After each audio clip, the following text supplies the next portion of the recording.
Live stream audio test. 1 2 1 2.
Yeah. On. Okay.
Good evening, councillors.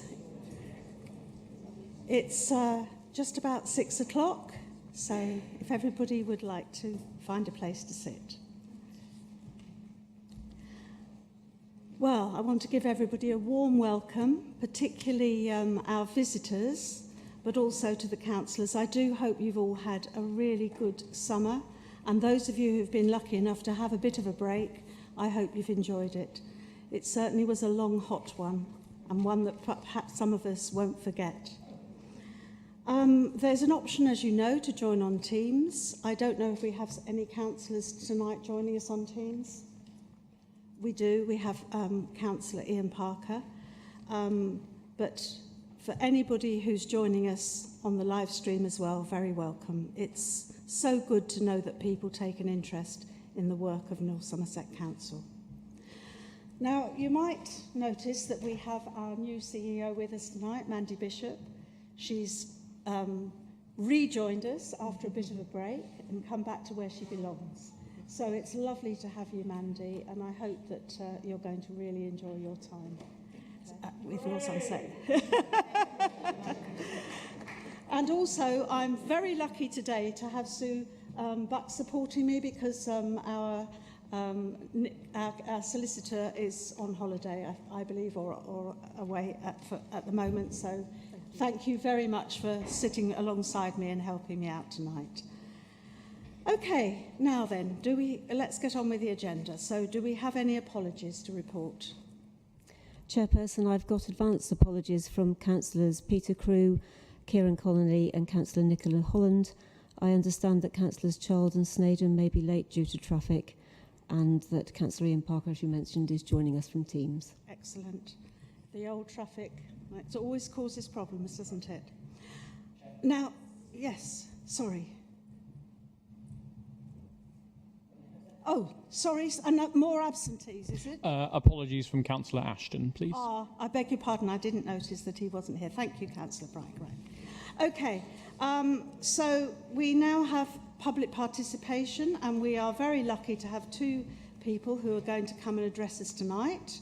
First of all, we have Joe Gower Crane, a resident, who wants to talk to us about devolution and its potential effects on rural communities and food security. So over to you, Joe. You have 5 minutes, and we look forward to hearing you. Thank you and good evening. In December 23, I asked Cabinet to address and support farming, food production and food security across all of the Council's plans, strategies and policies. I now ask for this to be applied to any combined authority considerations and decisions affecting North Somerset. I also note that all current reports to Council consider a number of implications such as financial, legal, equality and corporate, so I also ask that food security is added to the climate change and environmental implications to help achieve a more considered strategic approach to food security. As a resident and parish councillor with portfolio for food security, climate change and biodiversity, I have particular concerns about how land use policies will be decided at WECA level. I feel that there is a lack of clarity with regards to the potential role and responsibilities of WECA in relation to any loss of existing democratic processes, powers and functions at local levels. Key concerns include the centralisation of power, with the risk that power flows upwards, not downwards. WECA making strategic planning decisions at regional level, bypassing existing local consultation processes and influence, a lack of meaningful engagement with town and parish councils and residents, as a consultation doesn't guarantee influence, and a focus on economies of scale rather than local governance. I assume these types of concerns will be addressed during the public consultation period, along with those raised in 2017 when the Council chose not to join WECA last time. In July 24, a resident asked Cabinet to declare a food security emergency, and as far as I'm aware, this still hasn't been called. If this Council truly believes that there is a climate and nature emergency, and food production depends on both of these factors, why hasn't it called for one? The Council's current local plan land use policies appear to sacrifice food production locally, risking greater environmental harms abroad. How will local residents be able to influence these types of decisions at WECA regional level if it's not sufficiently protected locally via the local plan? For example, has this Council increased or decreased its offering of smallholdings in its future plan? How is it supporting current and future farmers, especially tenant farmers? How will joining WECA protect and improve farming and food security? A recent study of UK food security with an outlook to 2050 indicates that due to competing land use demands, Britain is at risk of sleepwalking into a food security crisis, that domestic self-sufficiency is around 60% today, and if government policies for housing, net zero, carbon schemes, BNG, tree planting and nature restoration are fully implemented, nearly 24% of farmland is at risk. If a projected population of up to 80 million is factored in, per capita domestic food production could decline by 39% within one generation. Greater reliance will be put on imports, households will be experiencing rising prices and supply chain shocks. Current just-in-time policies also assume that other countries are not implementing similar land use policies and are able to continue to export food to this country, especially during global conflict. I agree with the report that food security can no longer be treated as an afterthought in land and environmental policy, that it must be a central objective considered alongside climate and biodiversity, that in pursuit of laudable environmental goals, we may inadvertently neglect the basic necessity of feeding ourselves. Government ministers are constantly telling us that food security is national security. I ask that this Council match those words with policy action. In summary, I ask that all Council and combined authority plans, strategies and policies address and support farming, food production and food security and protect and improve the current level of food production and availability. Also, that food security is added to the climate change and environmental implications in all reports to help achieve a more considered strategic approach to food security. Thank you for listening to me today. I'll send a copy of my concerns to you for reference. Thank you very much, Jo. You raised lots of questions there, and I know we all like to eat, and we all like to eat good food, so a very good subject, I think, to start our evening meeting. Our next public speaker, who also will have 5 minutes, is John Keeley, a resident awaiting, he's campaigning for a radiotherapy machine at Western General Hospital and would like to address us on that. Thank you, John. Thank you, Chair and Council. I've had my radiotherapy treatment. It ended in June. It involved me travelling to the Bristol Hospital Oncology Centre at the BRI every week for 6 weeks, weekdays, for 10 minutes worth of treatment, which was a 40-mile round trip. Obviously, we do have to sit in the waiting room sometimes, and we have to see clinicians afterwards. But it was a long way to go for the treatment. My consultant, who oversaw my treatment, said that 30% of the people who use the Bristol Oncology Service are from here, are from Weston-super-Mare general area.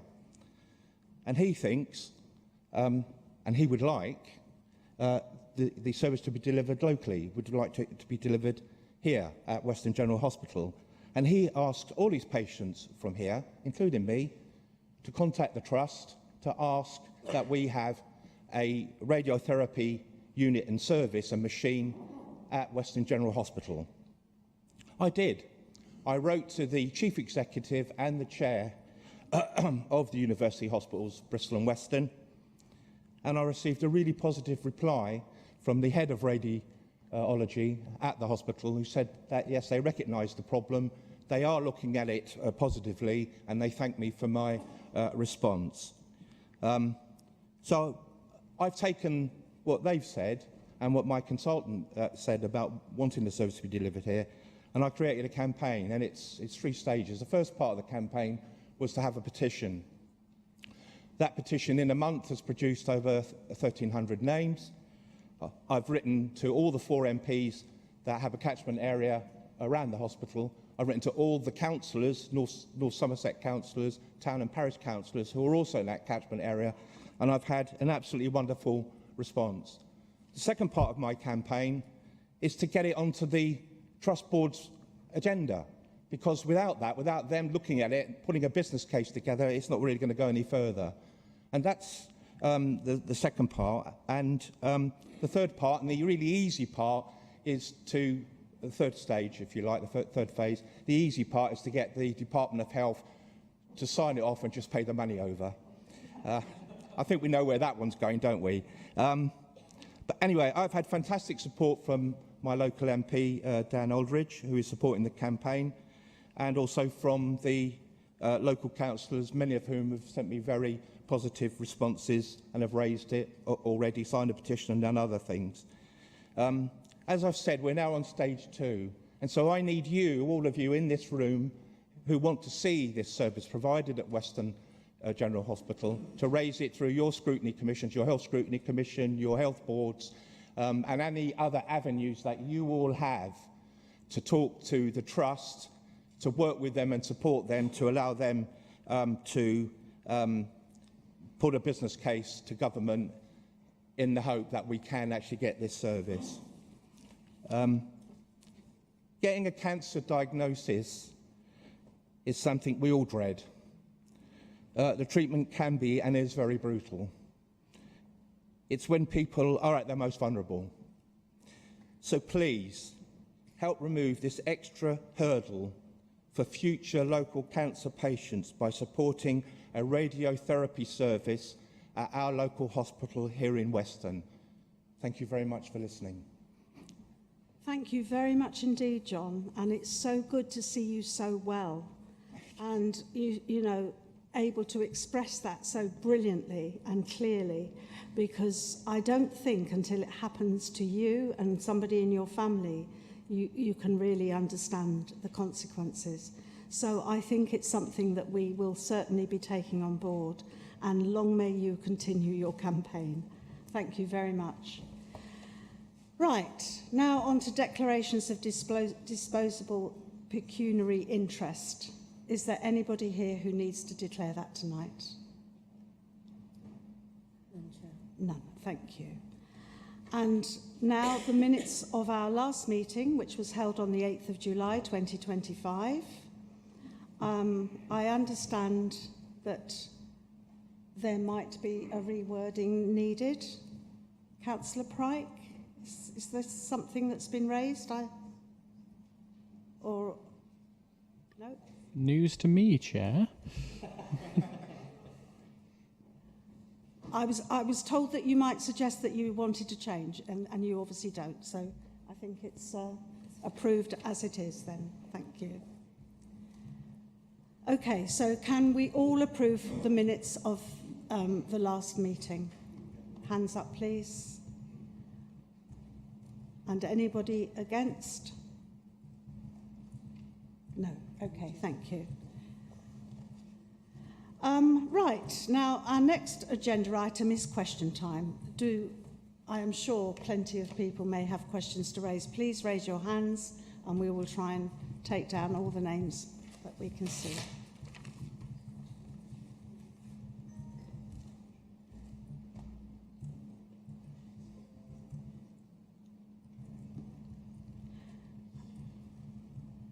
think there must be a better way of doing this.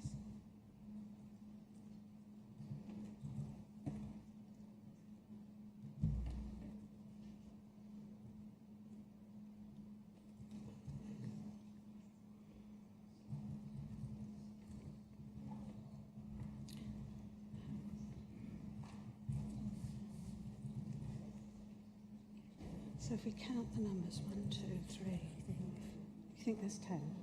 So have we got 10 names? 5, 6, 7. Should be 10 names. Okay. All right. We think we've got everybody now, but if anybody should be left out, so Jessica, can I have a list of?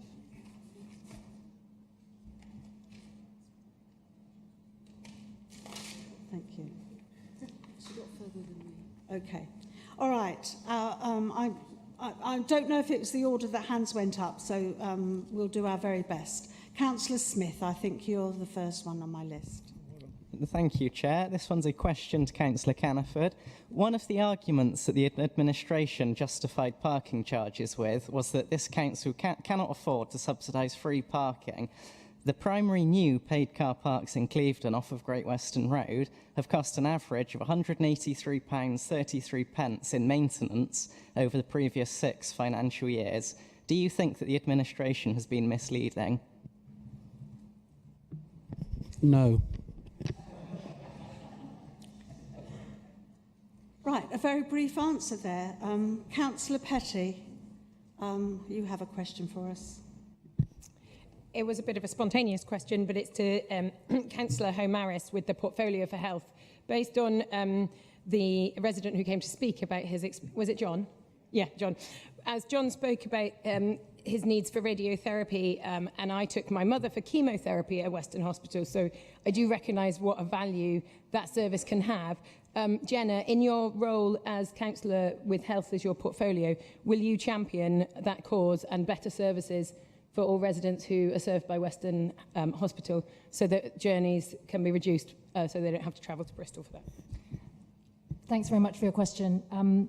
I visited the Western General Hospital earlier this week when they opened the SDEC, which stands for, I think, Same-Day Emergency Care Centre. So we know it's possible, there is money somewhere, and it's possible to have new facilities created in our hospitals. So I am hopeful that something can be done. And absolutely, so this year I not only am chair of the North Somerset Health and Wellbeing Board, but I have the responsibility for BNSSG, integrated care partnership, so across the district. So I will absolutely bring that up in my meetings. And just to also say, I mean, whose lives aren't touched by cancer? My father died of a brain tumour 10 years ago, and it stays with you, doesn't it? And it's that journey time.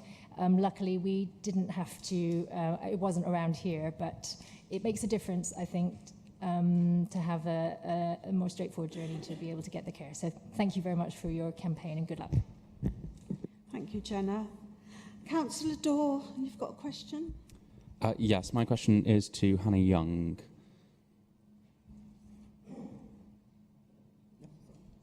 Oh, yes, sorry,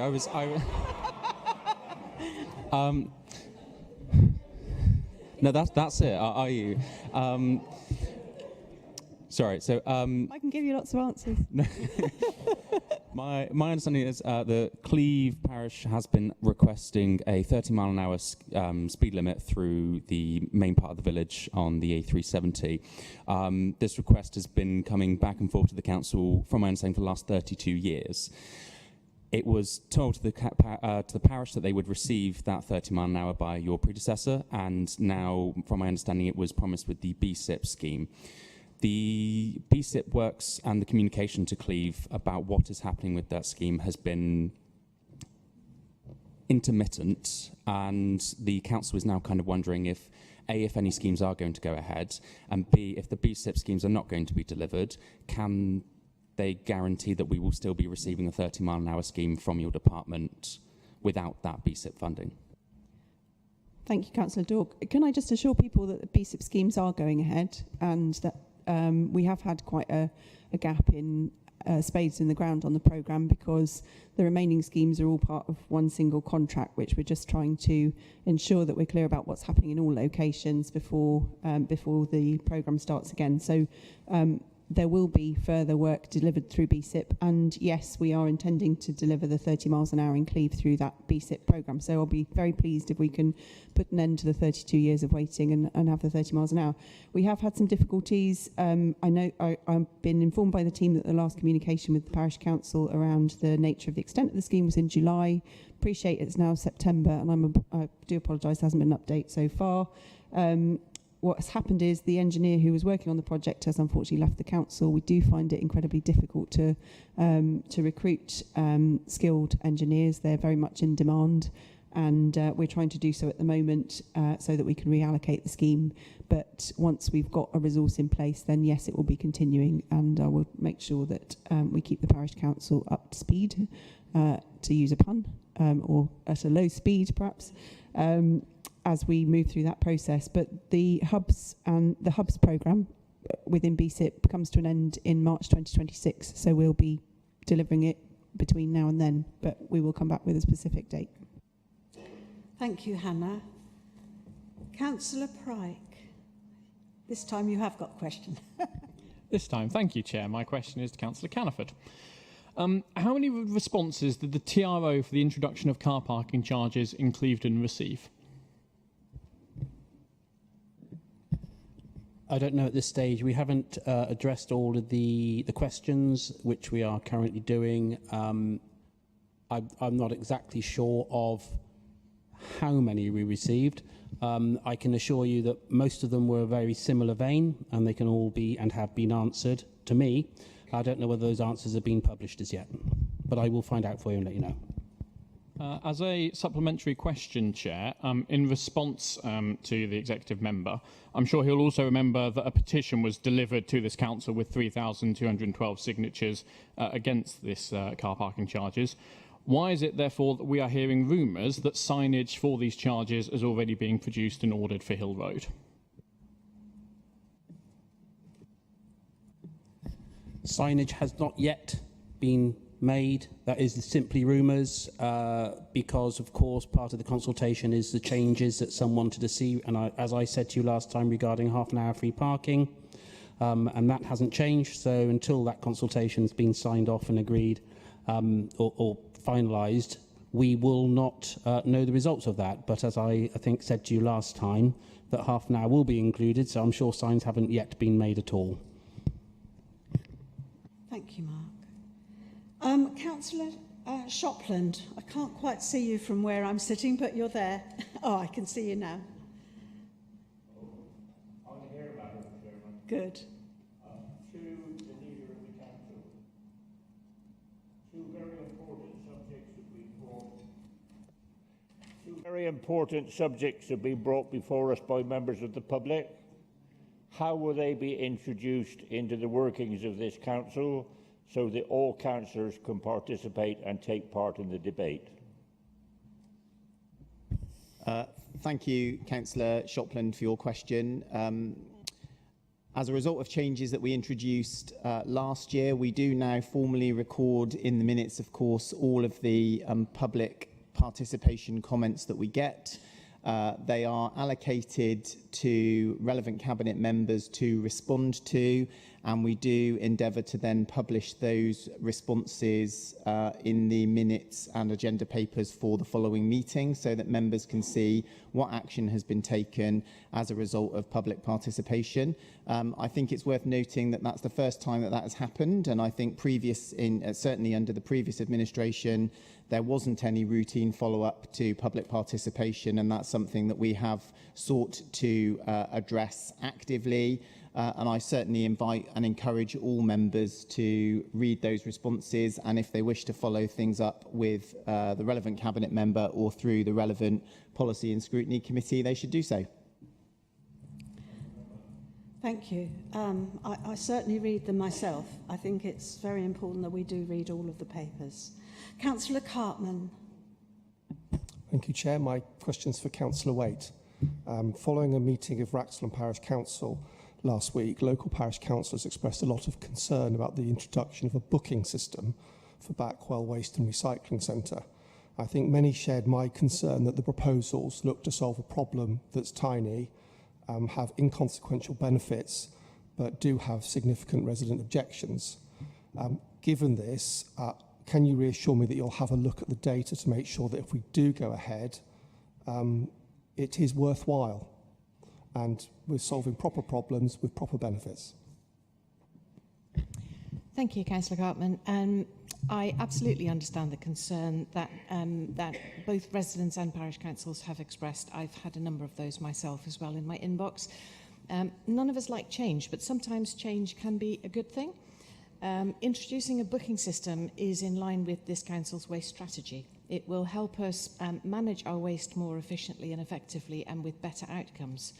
It also makes residents' experience smoother, and experience from other councils has shown that. So when we introduce it, residents can choose a time that suits them, which is a really important thing. The booking of it, I've actually tried it myself. It literally takes 30 seconds to book a slot on the online system. But more importantly, it can still be done over the phone, and I think that is also an important aspect. We don't want anybody to feel left out while we make these bookings available online. One of the benefits of having a booking system also is that staff at the recycling centres will be on hand to help with recycling queries, because there are a large number of queries that staff have to deal with. But I think it would be better for them to be dealing with recycling queries than checking the details of managing traffic, which is something that does happen in all of our recycling centres. goes without saying that we think that this is going to lead to fewer unnecessary trips, and that is better for the environment. It cuts back down our carbon footprint, fewer cars on the road, and those are obvious things. Now, I'm telling you all the things that we think are going to be better, but there's nothing better than asking our neighbouring councils and finding out from them what their residents have said. So Gloucestershire, South Gloucestershire, Bristol and Baines all have booking systems. So we are effectively the odd one out. I don't know if you were listening to Radio Bristol on Monday morning, but I was really early on the radio at 7:20 when they were asking me questions about the booking system.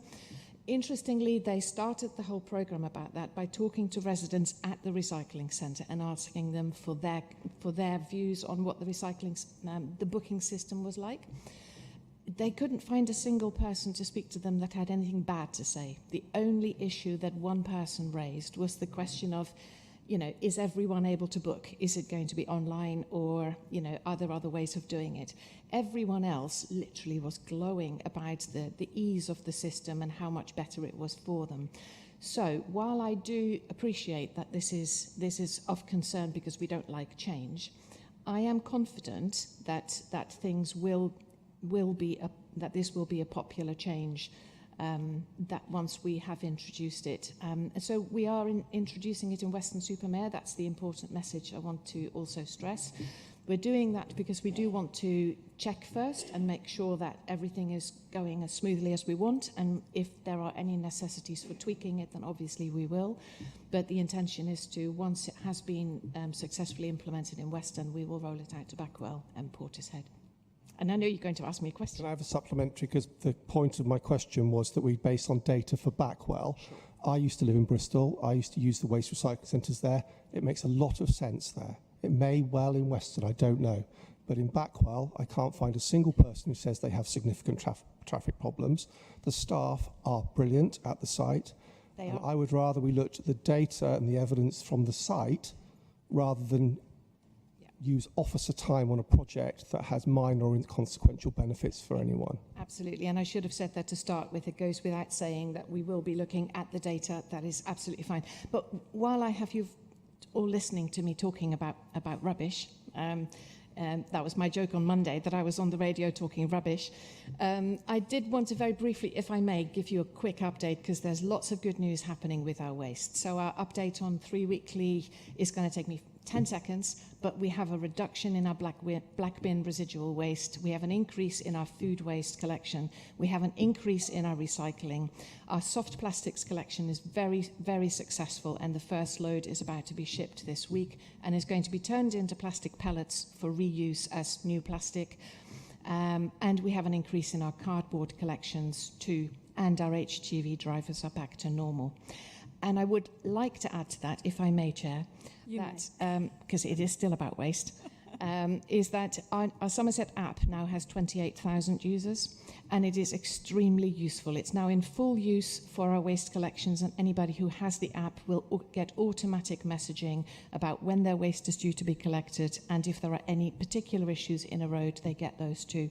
So it's proven to be a really effective way to communicate, and I thought it might be useful to just point those positives out at this point. Thank you for that. I think it's a really worthwhile thing to do, because we don't always have a chance to speak about some of the things that we are doing well, and that app really has been a great success.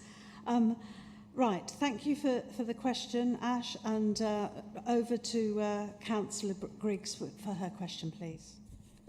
Thank you. My question is for Annemieke. Sorry, Annemieke. Our local plan, which is due to be submitted next month, is the result of months and years of discussion, consultation, and decision. Can you reassure me that no new sites will be added to the local plan at this stage, flying in the face of all the processes that have gone on before for this new local plan?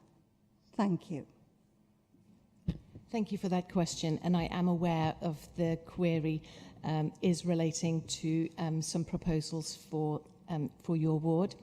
So I have seen the correspondence about that, and I'm currently in discussion with our planning team about that, and I know that they are formulating an answer to you that will satisfy your question. The satisfaction I need is an assurance from you that no new sites will be added at this late stage to our local plan.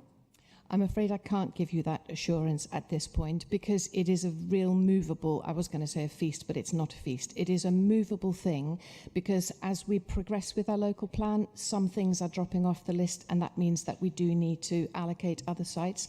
So I can't give you that assurance, but what I can assure you of is that we will be working with you and with Councillor Bridger to discuss the issue of your particular concern. Thank you, Annemieke. Councillor Thornton, your question, please. Thanks, Chair. So my question, which is on the same topic, is actually for two Cabinet members, Councillors Clayton and Young. Over the August bank holiday weekend, St George and Union flags were tied to lampposts on Bridgewater Road in Weston-super-Mare, which is in the ward I represent. This is also a route taken by hospital staff on their way to work. Other areas of Western and North Somerset also saw flags attached to lampposts and red crosses painted on white roundabouts and zebra crossings. Similar things happened across the country, all part of a far-right campaign called Operation Raise the Colours. But regardless of the motivations of these actions, they also constitute vandalism and antisocial behaviour. So as a result, I would like to ask our Cabinet Member for Community Safety what has been done to find the perpetrators, and also what is being done and will be done in the future to ensure the safety of our black and minority ethnic communities who may have felt intimidated by the flags. And I would like to ask our Cabinet Member for Highways, Councillor Hannah Young, if she can update us on the cost to council taxpayers of painting over the red crosses on roundabouts and zebra crossings and removing the flags. I was really saddened just a few days ago to see that a zebra crossing in my ward had been freshly painted over with white paint to remove the red paint that had been put on there a few weeks previously. And now someone's gone there and painted red on it again, so it'll have to be redone. All of this comes with a cost to the council. I'm not really sure that the people who do it realise this. Thanks. Thank you. Hannah, do you want to go first, or James? James. Yeah, thank you, Chair. This is a topic that has caused a lot of division, and people's may differ in opinion depending on what side of the fence they sit on. But thank you for your question, Councillor Fulton. Our nation's flag is a flag for all. It represents England and the United Kingdom and should be a source of pride for everyone, no matter their background, heritage or faith. It is a unifying symbol that belongs to us all, and it cannot and will not be hijacked by any group. Personally, I have no issue with people attaching St George's flags or Union Jacks to lampposts to show their pride. What I do see as vandalism, however, is when road markings, roundabouts or crossings are painted over. This kind of action is unsafe, damages public property and does not honour our flag when us as the public are driving over it. If any perpetrators are caught doing this, then they will be brought to task. In North Somerset, I have received no complaints from residents saying that they feel unsafe as a result of the recent displays, while we recognise that some of these actions have been linked to a national campaign reflecting concerns about immigration. Our responsibility remains to ensure our communities feel safe, respected and included. Our flag is for everyone. It should be flown and displayed with pride in a way that brings people together, celebrates what we share and reflects the best of England and the United Kingdom, fairness, respect and unity. Thank you. Thank you, James. Well done. Hannah, would you like to answer the cost? Yeah, thank you. And I hope people will have seen the statement that that we put out, including from myself a couple of weeks ago, to talk about actually the safety issues of needing to remove those items from the highway because they are distracting.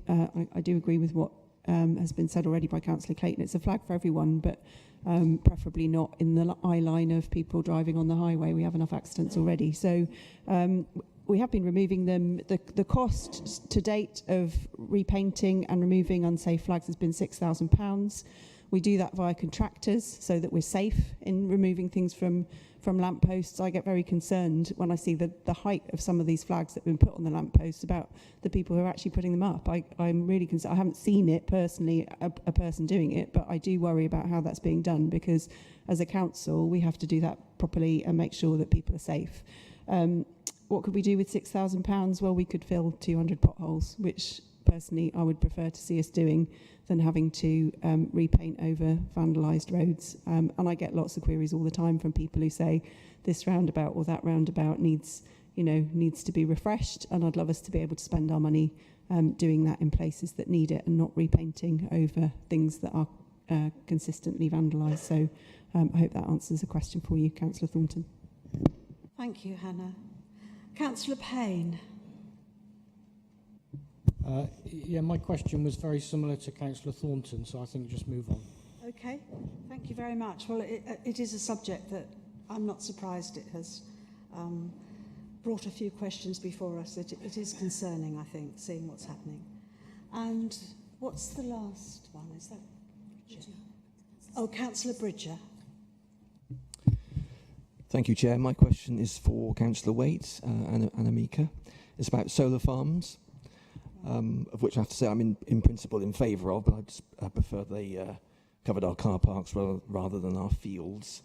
The National Planning Policy Framework makes clear the cumulative impacts of landscape and the protection of biodiversity and on best and most versatile agricultural land must be considered in planning decisions. Councillor Waite will know we've received a batch of large planning applications, and I know she can't comment on those individually, but how is the council ensuring that multiple solar farm applications in the same area are assessed for their combined effect on local landscape character, biodiversity and productive farmland, rather than each scheme being considered in isolation? If you add up the existing solar farms and active planning applications, the footprint is 4 times that of Bristol Airport, so it's significant. Thank you. Thank you, Councillor Bridger, for that question. It is a really important one. Solar farms are usually located close to existing infrastructure so that the energy they generate can be transported efficiently and at a low cost. The nearer they get to grid lines, the lower the cost will be, which is why this is sometimes called grid-led development. In our case, the Hinkley Point C grid lines run through North Somerset, particularly through areas like Congsbury, Rington, Langford, and this has resulted in a cluster of planning applications being submitted in those areas, and those are the ones you're talking about here. So when I first took on the planning brief, I shared your same concerns, and I asked the officers to prepare a map for me so that I could see where the approved solar farms are and where the new applications are coming in, so that I could see a very clear picture of where they all were. And I fully recognise the concern about those cumulative impacts. We have several large-scale solar farms proposed in relatively close proximity. Our planning officers do take this into account when considering applications. For example, when 2 neighbouring schemes were submitted, we appointed the same landscape consultant and asked specifically for them to assess the combined effects of the 2 solar farms. So we do take the cumulative effect into account. They are also considered under the environmental impact assessment regulations, and officers, for instance, are currently reviewing whether one of our latest applications requires a full environmental assessment given the number of existing and proposed sites nearby. It's always a very difficult balance, the decision to approve a local, a solar farm. We do need to expand renewable energy. We all know that. Like you, I would much prefer if they were on all rooftops and all farm buildings and all industrial buildings. But we also, at the moment, need to have some on land. And in doing that, we really must safeguard nature, biodiversity, and the quality of life in our communities. Going forward, we will continue to assess each application in detail, and that absolutely includes the cumulative impact on landscape and biodiversity and local people. And I hope that answers your question. Thank you. Thank you, Anna. And is there anybody else that was missed? I think, one more. Sorry. No, I didn't put my hand up before. It's really a follow-up question. When we were hearing about rubbish, it was good to hear that the soft plastic collection is very successful, but then we were told that the first lot is about to be shipped, and I didn't like that word. Where is it shipping to? It's shipping to Harrogate. It's not going by ship at all.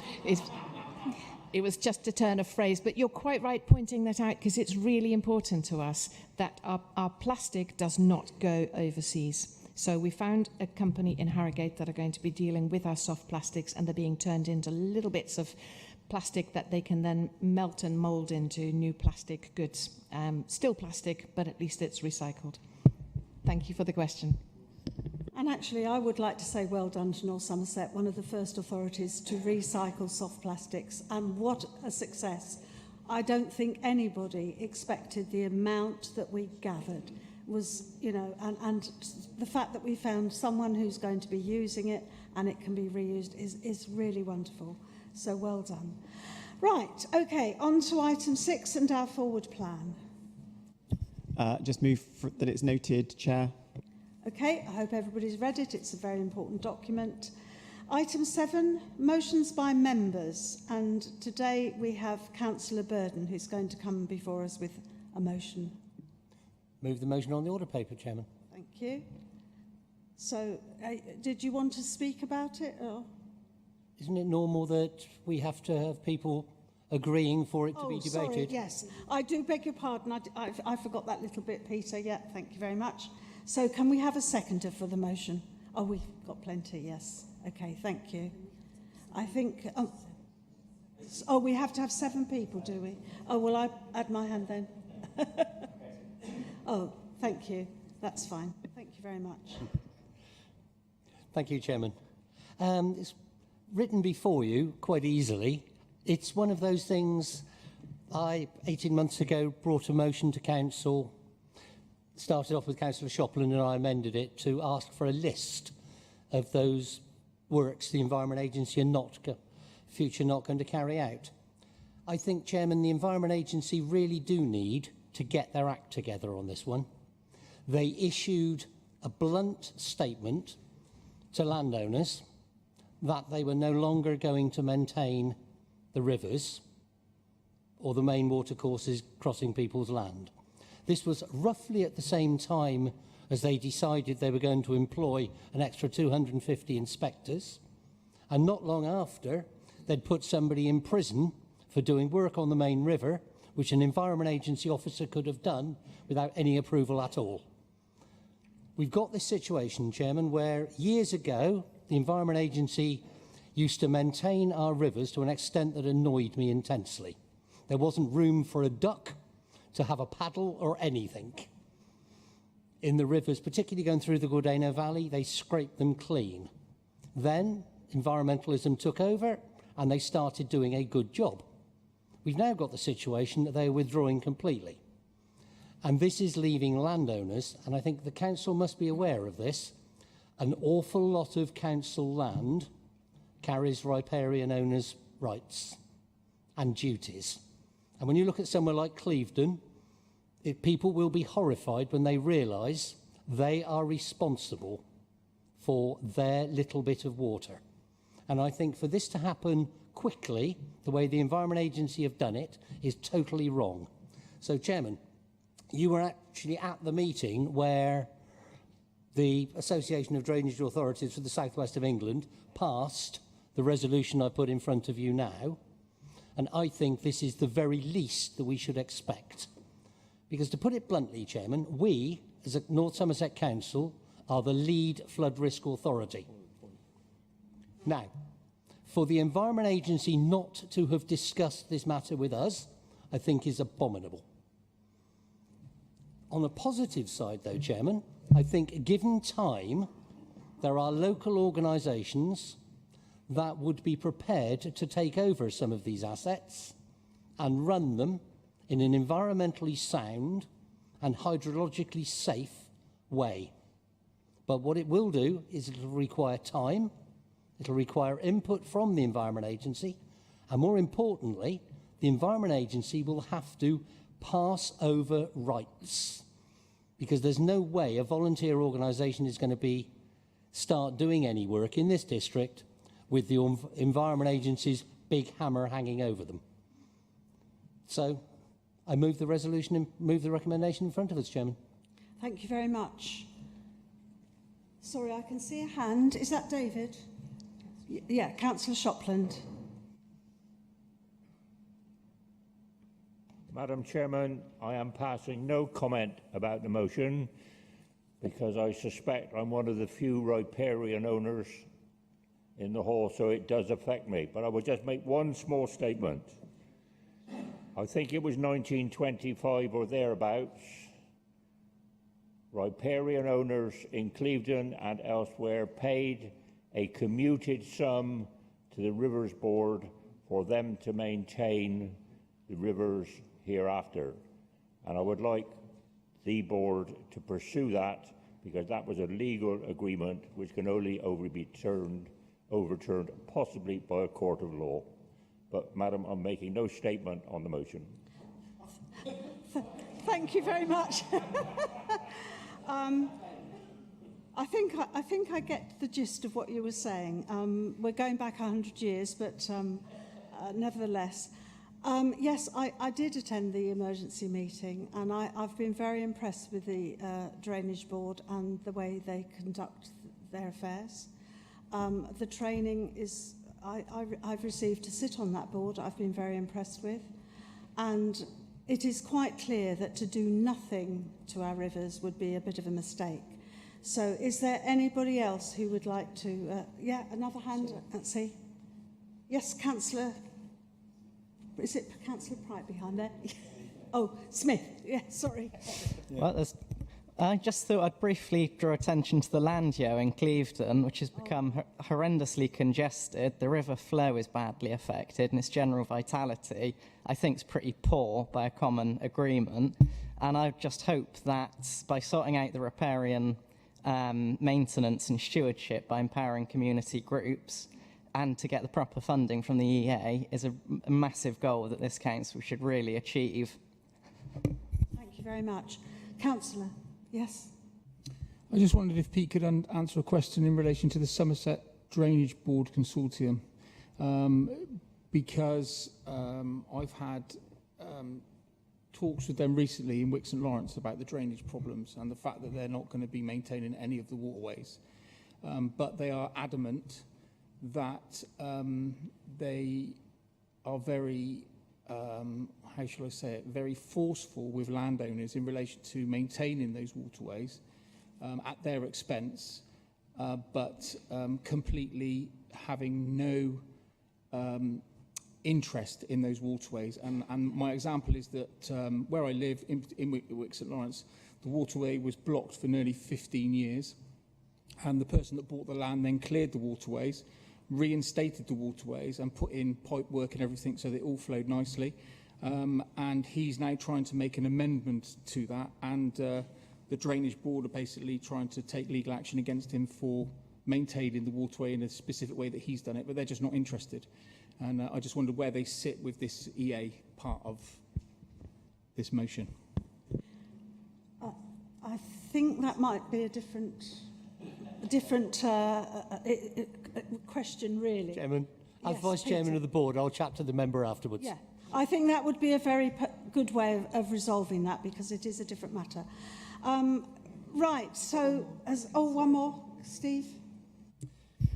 Thank you, Chair. Just a quickie, just to say, obviously, I was minded to ask for an update report on flood risk in North Somerset to come to our November meeting of the Cape panel. Peter is Vice Chair of that panel. As he knows, we've previously summoned representatives of the EA to our panel, and we should do so again for our November meeting. Okay. I think that would probably be a good idea. But let's go back to the motion. Can we have a vote? Do we support this particular motion? Hands up those in favour. And I think that's a majority, but anybody against? No, I think that goes without saying carried. Thank you very much. Right, on to the exciting matter of the day.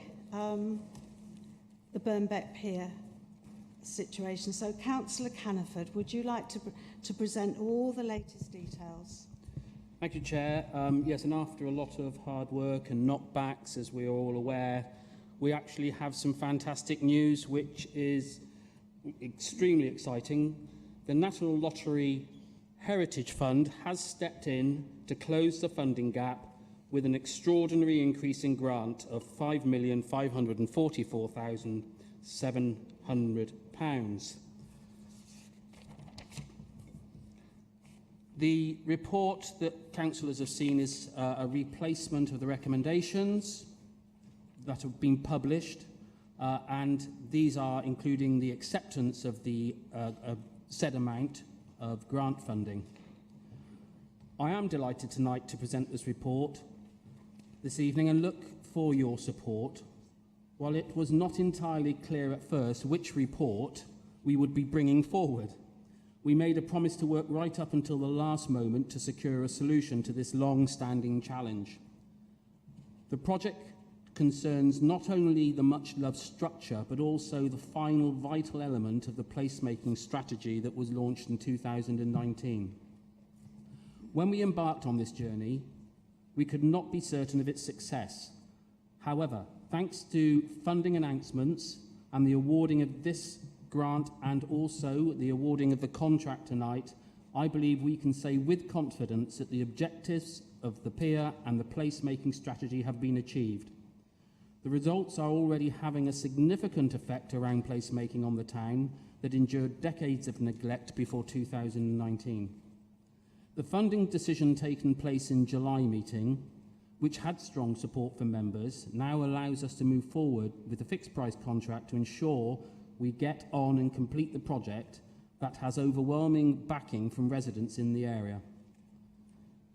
This evening we have several housekeeping matters to deal with, specifically recommendation 1, 2 or 3, to accept the additional funding from the National Lottery Heritage Fund, which brings an overall contribution of just over £15.5 million, to delegate the authority to the Section 151 officer to enter into a grant funding agreement for the renovation project, and to approve the total spend of £23.62 million to reflect the most up-to-date position of spending, risk and budget. Crucially, this also authorised awarding of the contract to J.T. Maclay & Co. and lifts the Council's previous restrictions relating to the pier, while of course remaining compliant with our financial regulations. As with any other project, we must note that the Council carry both the capital and operational risks that in reality all projects have of this scale, but it is also the responsibility of this council to accept that in order to deliver things for its communities. It is especially important to express our gratitude to our partners, most notably the National Lottery Heritage Fund, but not only for their financial support, but for their invaluable advice, guidance throughout the whole process.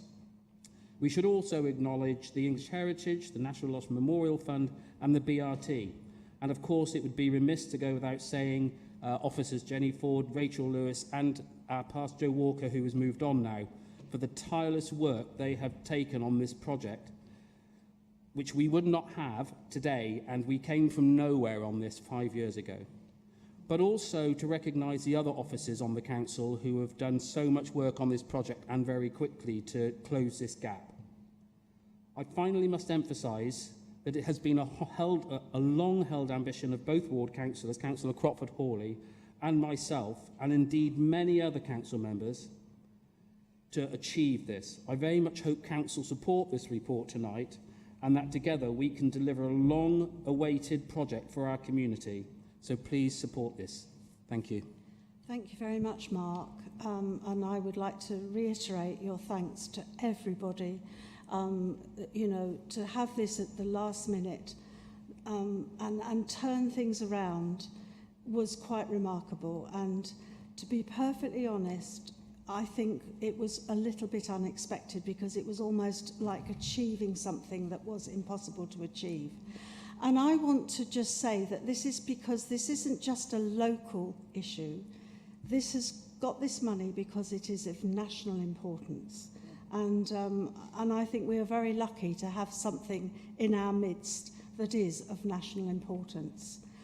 So as we go into the discussion on this, I need to sort of be clear that if the exempt item is to be discussed, we need to move this to the end of the agenda because we'll have to stop the live streaming, and once it's stopped, it cannot start again. But I doubt probably anybody needs to discuss that part, but is there anybody who feels that we should? Because it would be a shame. Otherwise, we can go on and discuss this further now. Right, has anybody got anything to say then about it now? Helen? Oh, sorry, we need to second it. Sorry, we need a seconder for the motion, yeah. Thank you. John, yeah. John Fatuli, yes. Sorry? Yeah, okay, so over to Helen. Yeah, thanks, Chair. I suppose I just want to really say what you've just said, which I think this is absolutely brilliant news and beyond our sort of wildest expectations, really, that at this very last minute we would get this additional funding. And I do want to also follow on from what Mark said about the staff, and I think we should actually add to recommendation 8 that we not only want to formally record the Council's gratitude to the National Lottery Heritage Fund, but we want to record our gratitude as councillors to all the staff who worked so hard on this. And, you know, we're probably quite disappointed at various stages throughout this, but kept going, kept looking for the funding, and through their relationships with the funders, along with, as our chair said, the fact that this is not just locally important, this is nationally important. They've got this money. So I would like to, I don't know if that can be an amendment, but I would like us to add that to recommendation 8, that we actually thank council officers who worked on this. We don't need to name names, just council officers who worked on it. That can be taken on board. Thank you very much. Mike? I feel like I've jumped the queue here, but I'm happy to do that. That's absolutely fine.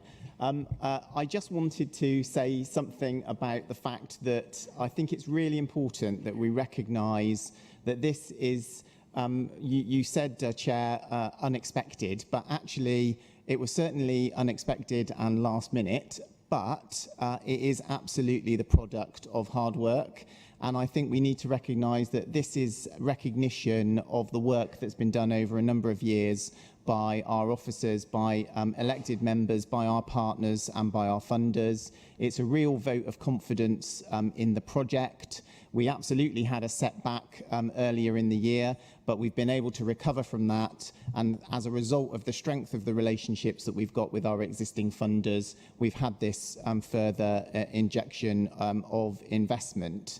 And what I think that points to is that despite the fact that sometimes there is a bit of doom and gloom about what's going to happen next and our ability as a local authority and our ability as a community, actually, of partners to deliver big projects and big investments, what this demonstrates is that actually if we work together, we can deliver things. And that's exactly what the story of the Birnbeck project all the way through has been, that you know, community and resident pressure has helped to move the item up the agenda, literally and metaphorically. We've worked together to identify a way forward, to secure funding from lots of the partners that Mark talked about. And then now we've got to a point where the National Lottery Heritage Fund has backed that, not just with warm words, but with hard cash as well. So I really look forward to us delivering it. One thing that's worth just reflecting for members, for reasons of confidentiality and because the information and the decision was very late from the National Lottery Heritage Fund, the public report will be published on the website tomorrow. So that information will be fully available for residents and others to scrutinise. And I know that subject to the Council's decision this evening, obviously we'll be looking to communicate that to partners and residents so they know exactly what's going on and what's going to happen next. Thank you very much, Mike. Sorry if I missed a hand. Was there a hand that I missed? Sorry, Madam Chair, I've got Councillor Crockford-Hawley blowing a gasket behind me, so if we can go to I'm him. so sorry. I'm so sorry. Yes, that wasn't written on this particular piece of paper. It was written on another one. Sorry, John. Right. What I was going to say, I will say, but other people have spoken before me. So, right. Well, Birnbeck, as we all know, is a pier of pride, passion, and persuasion. The pride and the passion of many local people and well-wishers over several decades, and the persuasion in more recent times when this council acquired the freehold and began the new and arduous chapter, convincing the mandarins of Whitehall to fund the restoration, the renewal and the reimagining of this important Grade 2 listed building, the product of Eugenius Birch, the nation's finest pier builder. Though several councillors had been highlighting the plight of this pier for many years, it was the dogged tenacity of volunteers in the Birnbeck Regeneration Trust and Friends of the Old Pier who were largely responsible for raising funds and keeping the restoration lamp burning when successive councils kept their distance. Councillor Solomon, Councillor Payne and I have had the privilege of representing this council and Western Town Council as trustees, and we have always recognised the passion of the volunteer trustees. We are indebted to those volunteers for all their hard work, for it is they who have raised both hope and funds. But the big money, as we all now know, has been granted by the National Heritage Lottery Fund, UK Government, National Heritage Memorial Fund and Historic England. And though the late withdrawal of the RNLI's promised 5 million caused, shall I say, a hiccup, we should not forget it is the RNLI which put in the initial 0.4 million to purchase the pier. Persuasion to obtain big money has taken time, and the success of this is down to the professionalism of our officer team led by Rachel Lewis and Jenny Ford. They have worked so hard, and for them the last few weeks must have been rather, to put it in the English understatement way, rather trying. As this council's heritage champion, I express and would like to record my gratitude to those officers and to member colleagues who have kept this project from sinking. The pier is twice my age. I look forward to it becoming thrice my age. Thank you, John. And I do apologise that, that I didn't quite get to you at the time I should have done. I'm very sorry about that because you'd obviously given so much thought to it and it was so well said. So really appreciate that. Right. Shall we have a vote? I can't see any more hands up. Are we going to support? I think we are. So hands up, please, those who support the resolution, the recommendation before us. And hands down. Are there any abstentions? I thought there might be a few. Okay. I saw no hands against, but... oh, and one at the back as well. So that's 4. Okay. And it's carried. So out of disappointment, sometimes we can achieve what we hope for, and it's lovely to see that happen. Right, let's make sure I haven't missed out any pages. So now on to the WECA membership of the sorry, Mike, are you okay? No, okay. So on to the WECA membership process. So Mike, you're going to present that to us as well. Thank you, Chair.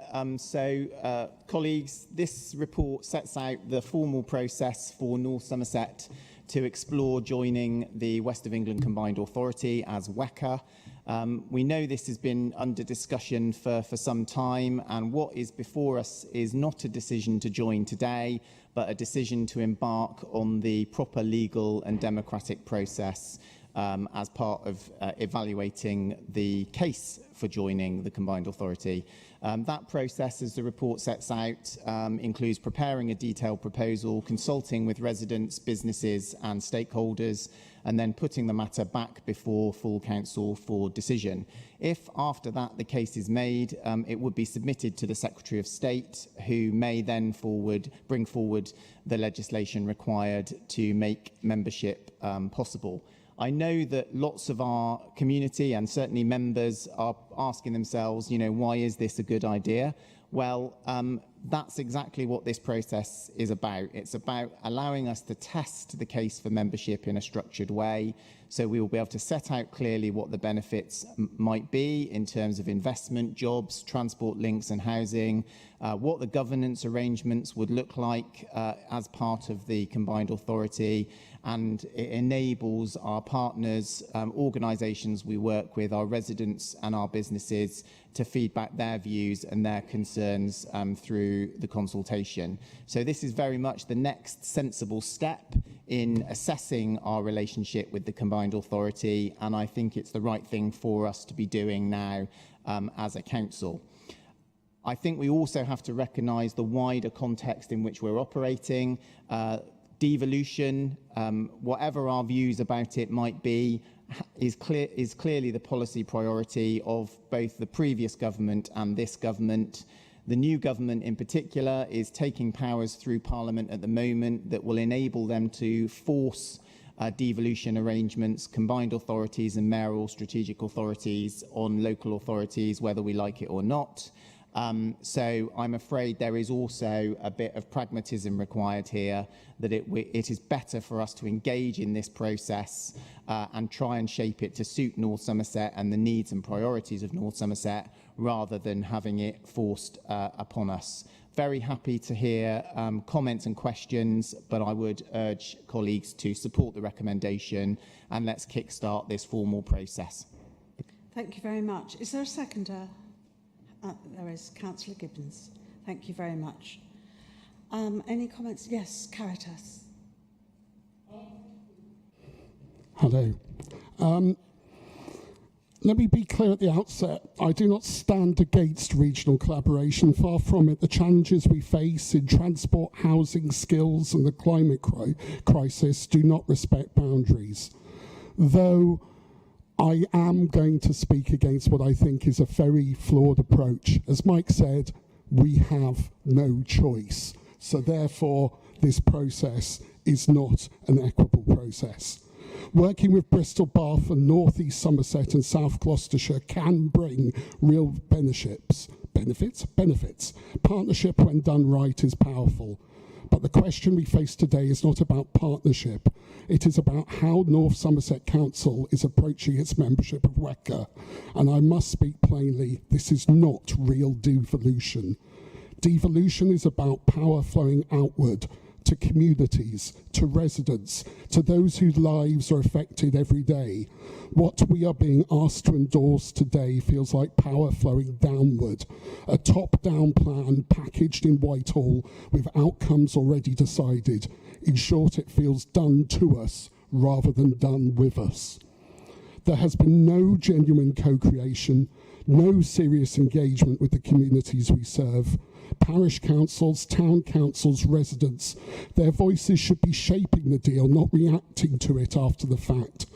Consultation should never be a box to tick with a predetermined outcome.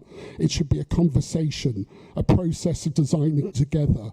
Instead, it feels like we're being asked to rubber stamp decisions that have already been made in London. And let's be frank about the cost. North Somerset taxpayers are being asked to pay nearly £300,000 to deliver our membership of WECA. This is £300,000 from local coffers to implement something that the government wants rather than something our residents have asked for. This is not just a matter of process, it has real consequences for our residents. Housing. Affordable and social homes are in short supply here. North Somerset residents deserve developments that meet real needs, not targets imposed from afar.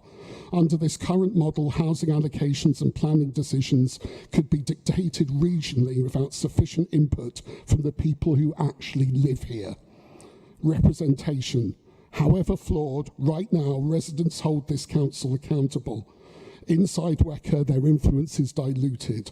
One vote, no matter how lovely Mike is, alongside much larger authorities, risks leaving our priorities overshadowed, our communities unheard, and our democratic voice weakened.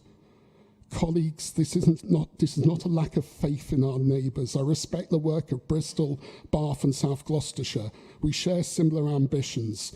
My concern is representation, not cooperation. If North Somerset joins WECA without insisting on a proper process, our residents' voices will be diminished and legitimacy will be lost from day one. The government talks of empowering regions, yet the model on offer is predetermined outcomes dictated from Whitehall and power largely concentrated elsewhere. That is delegation, not devolution. There is a world of difference between being empowered and being instructed. Real devolution would begin with a blank page. It would ask, what powers do communities want? How do they want to be represented? What decisions matter most to them? Instead, we're being offered a pre-packaged deal and told, take it, or if you don't like it, take it. That is not democracy our residents deserve. I urge this council to reflect carefully. We can work regionally, we can join hands with our neighbours, but let us assure that North Somerset's membership is shaped by its people, not dictated by government timetables. Let us insist on co-creation, genuine engagement and a model that strengthens rather than weakens local democracy.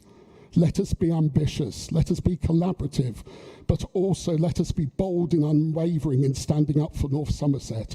Let this council choose devolution with dignity, not delegation by default. And let us remember, every pound spent from North Somerset's coffers is a vote of confidence in this process. £300,000 should buy our residents more influence, not the government a fait accompli. That is the standard of accountability and democracy we must demand. Thank you, councillors. Thank you. Councillor Smith. Thank you, Chair. Firstly, I want to begin with the words of former Mayor Rees, which are in the local press in 2020. I support the expansion of WECA to include North Somerset, but only when there is a clear financial offer that benefits Bristol and the WECA economy.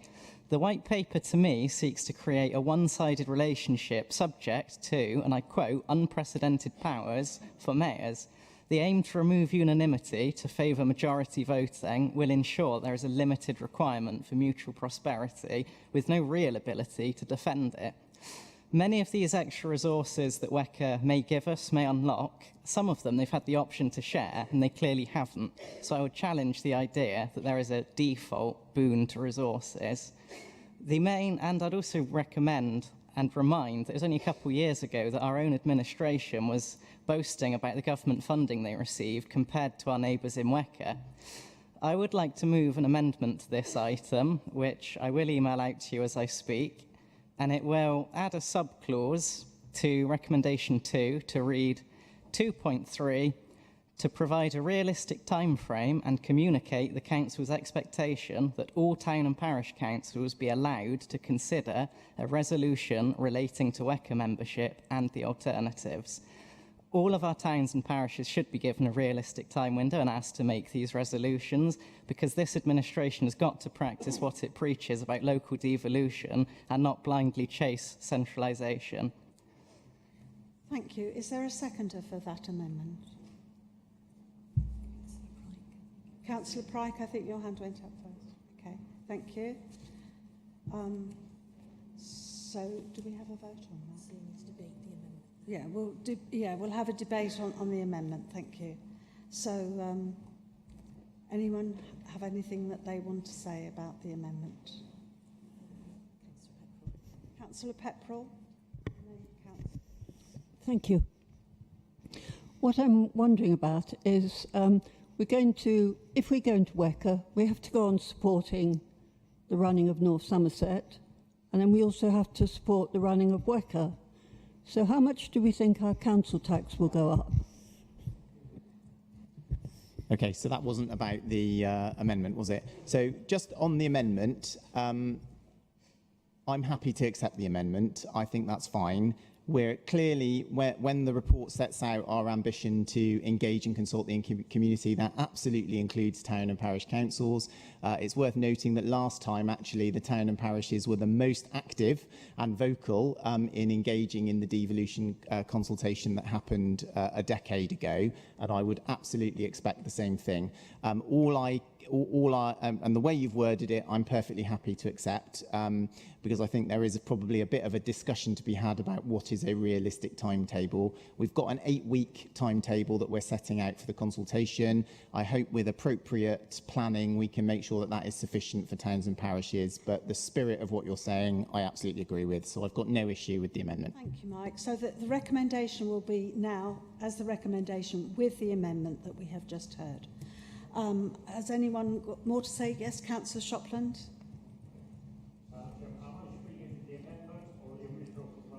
The amendment's been accepted, so the original proposal.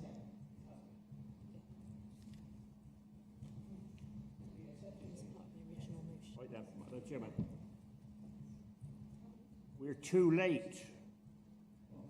The important positions have been filled, and the major decisions have been made at WECA. We will be the new boys, with all the respect that that position commands, namely subservient and always seeking favours, while our residents have to pay. What does WECA offer us? Nothing except cash. The strength of this council in North Somerset is in being independent and talking from a position of strength. Our comments and participations in anything that interests or concerns us will then have to be sought, not taken for granted.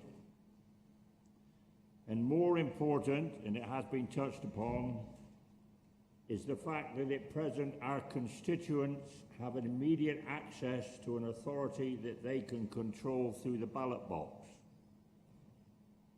Their opinions count. WECA will be out of reach, and therefore can ignore the residents' wishes, making them forever subject to an alien majority which will be committed to the greatest good for the greatest number. So to me, if we vote to join, we will have betrayed the trust our residents have placed in us and sacrificed their well-being for cash. I'm talking to a very young audience tonight, but many years ago there was a comedian called Jimmy Edwards who took part in a TV program called Wacko, in which a headmaster enforced discipline in compliance by the liberal use of the cane. To me, that program symbolises our future relationship with WECA should we join it. And on a personal note, having fought to destroy Avon Council and all that it stood for, I am not prepared to support in any way the forming of a greater Bristol authority. That is what is behind this. It's a smokescreen. It's being done by the back door. Our historic roots and interests have always been and still are in Somerset. So I will vote against joining WECA or having anything to do with it, and suggest that perhaps other members may join me. Thank you, Madam Chairman.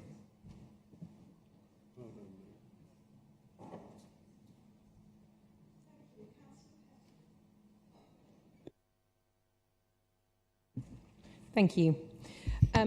I wanted to thank Councillor Charles for his many comments of what he said. I agree with many of the things he said. I believe, and as does the Green Party, that devolution should be about more power in local communities. And I do fear that the proposals from the government to set everybody into strategic partnerships is not devolution and is not good for communities. However, I'm pragmatic, and I think we are where we are today. I don't want to talk about where we were 100 years ago or 200 years ago, because it's 2025, we're sat in North Somerset, and we are very short of money. And that is not a new story, and hopefully all the councillors are very aware that we really are struggling with our finances. If the money on the table is at WECA, then we are naive if we think that we can turn it down. And I think that central government has made it very clear that money will go through local mayors. And that local mayor area, in my opinion, is too big, but we are where we are. So for me, we do need to, this paper talks about consulting, it talks about looking at the deal, it talks about looking at the situation. And that is prudent, that is sensible, and that is good decision making. So while I would like to see good representation on a local level, I like that we're elected for our communities and we can speak up for our communities. And I do worry about governance, decision making and voting within a WECA structure and a larger combined area structure. I have seen over the past few years that skills money and other money has been going to WECA, and North Somerset residents have been losing out. And that system will continue year after year if we don't start having the serious conversations about what we can gain and how we can collaborate. So that is why I will support this paper. When I see a list in point 3, local growth plan, development strategies, transport, economic development, I think the final point that says climate and nature, you'll know that I've worked on climate work for the past couple of years. I think that's integrated in all of the above points. I don't want a local growth plan that doesn't consider climate change. I don't want economic development that doesn't consider the green economy. But if we can participate in that and we can create good jobs and good skills and good training for our residents, then I think it's pragmatic to take this forward. So thank you. I hope that was helpful. Yeah, again, I think I'm pretty on the fence about this one, but I think I'm going to go for being in favour of it.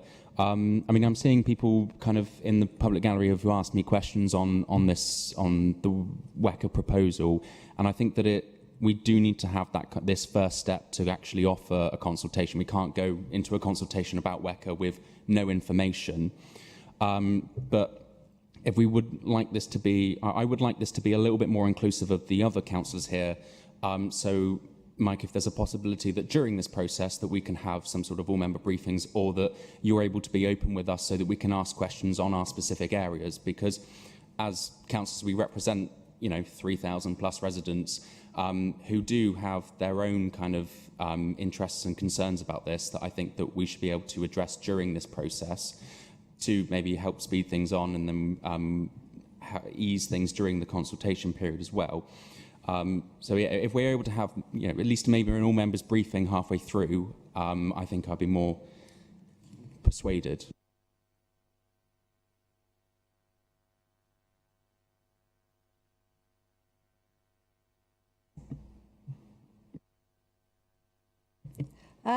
Just a question about finances to our leader. Mike, the agreement has indicated that all local authorities must join a combined authority the government has. This council has put aside 290k for this process. Is the government prepared to give us some money to help to pay for this process?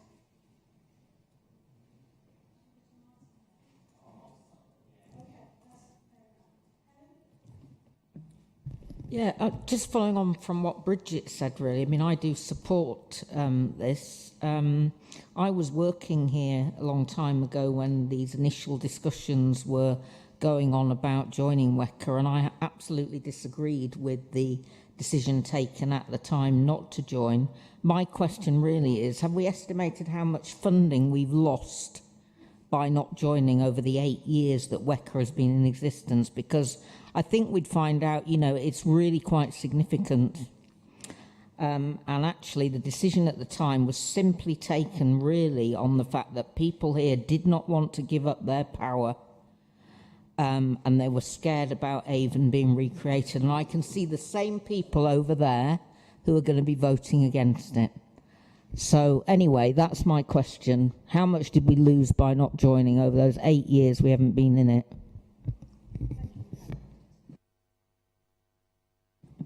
I'll keep it brief because I largely agree with Councillor Petty, actually. For me, this is a very practical question.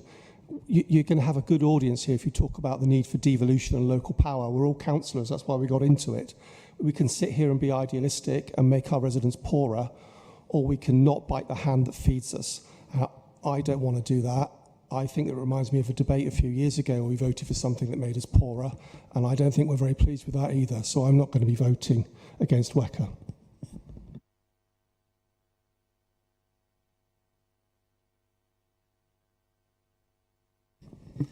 Thank you, Chairman. Can I place on record that I agreed with absolutely everything Councillor Caritas Charles said? We'll make sure. Which shows we've got Portishead unity on this one. Chairman, my worry with this is I'm totally in favour of devolution, yes, but I think this one is one of those absolute classics the government are playing a con.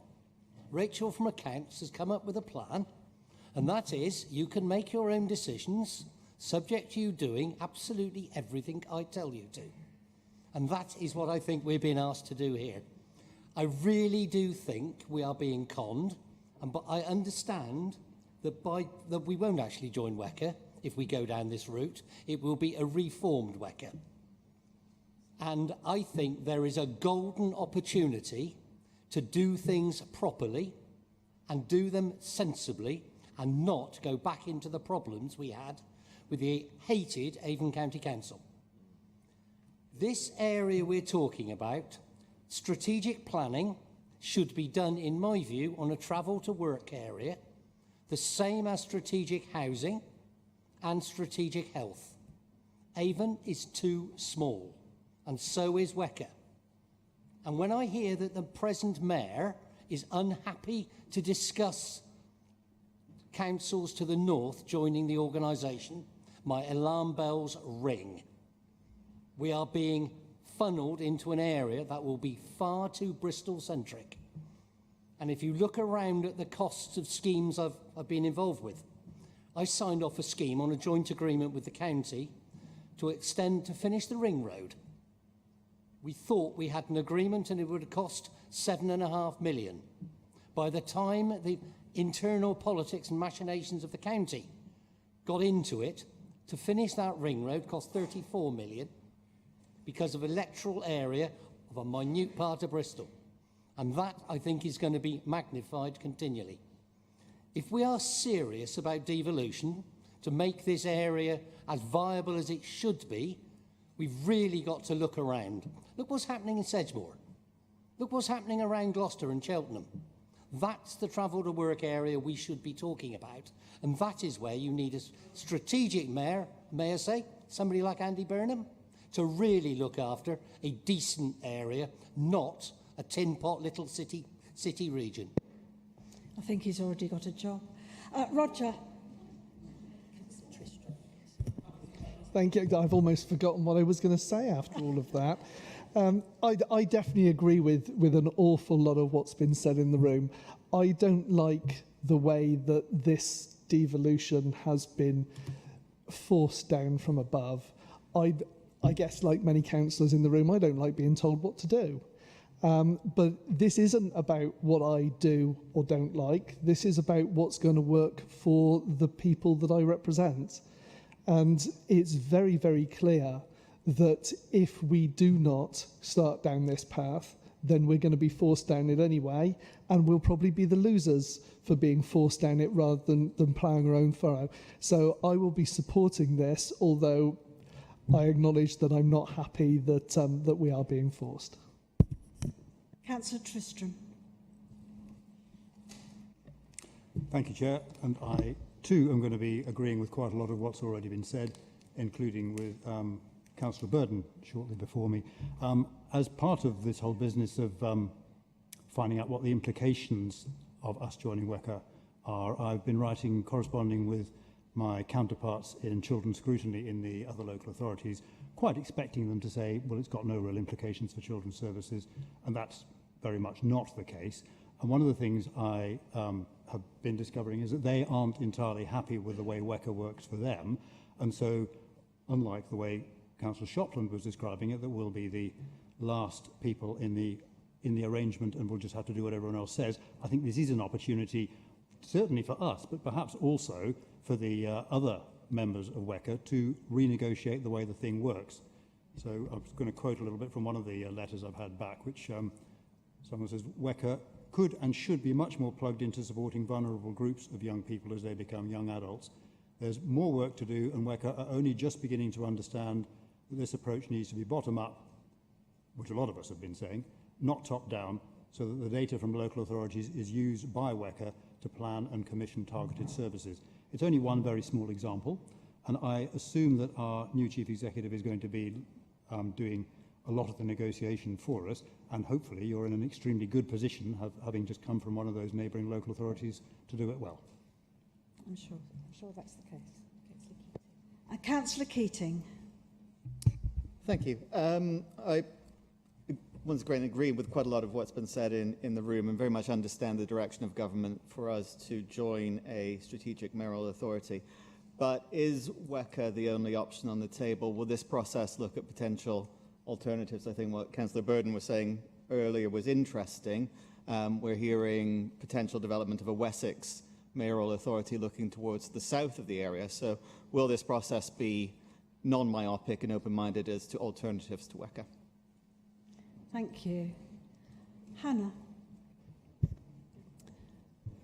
Yeah, I just wanted to make a couple of points. One is I spend at the moment at least several hours every other week in a WECA engagement. And that's not necessarily a meeting like this one, but it's a workshop actually kind of trying to work through with other local authority leads, with WECA people, it has been with the Deputy Chief Exec of WECA, actually how can we make this transport thing work better for our communities?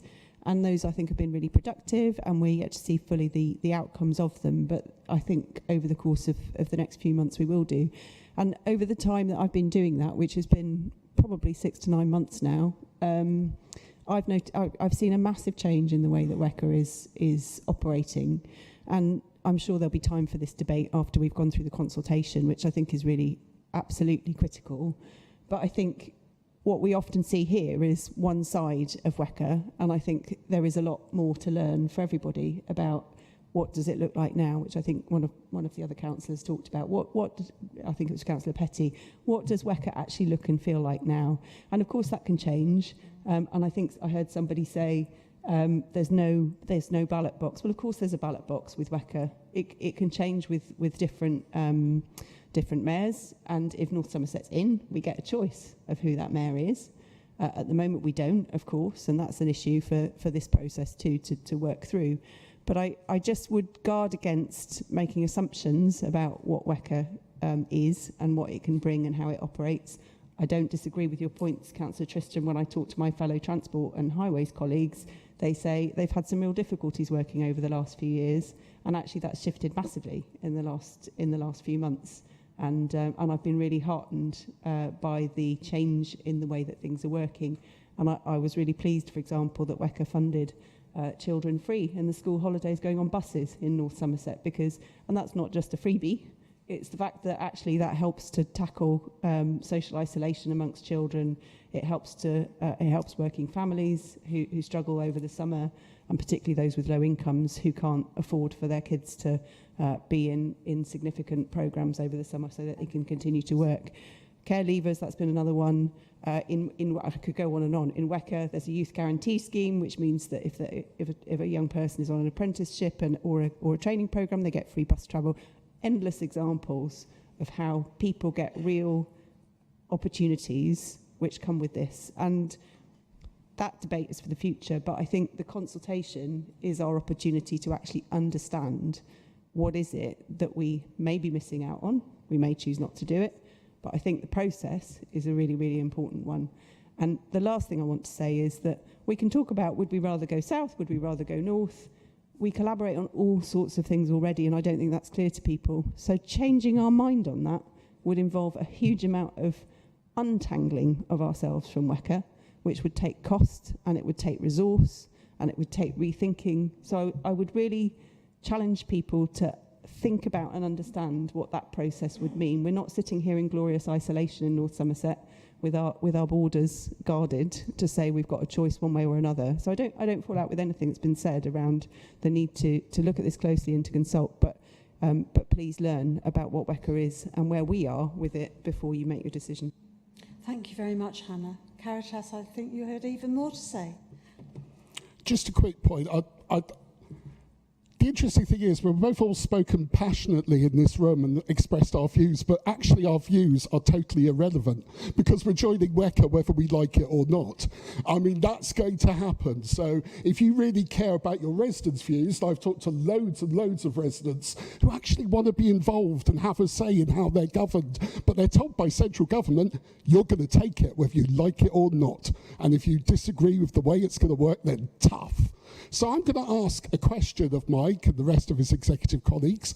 How do we work this consultation when the outcome's already decided? You know, do we say on a scale of 1 to 5, 1 being excellent and 5 being great, how fantastic do you find WECA? You know, what is the actual thing? Because there is no scope for the public to have a say in this. And this is their democracy. Yes, money's great and we need it, but you know, right, okay, let's be honest. We're going to give up some of our democratic freedoms for cash.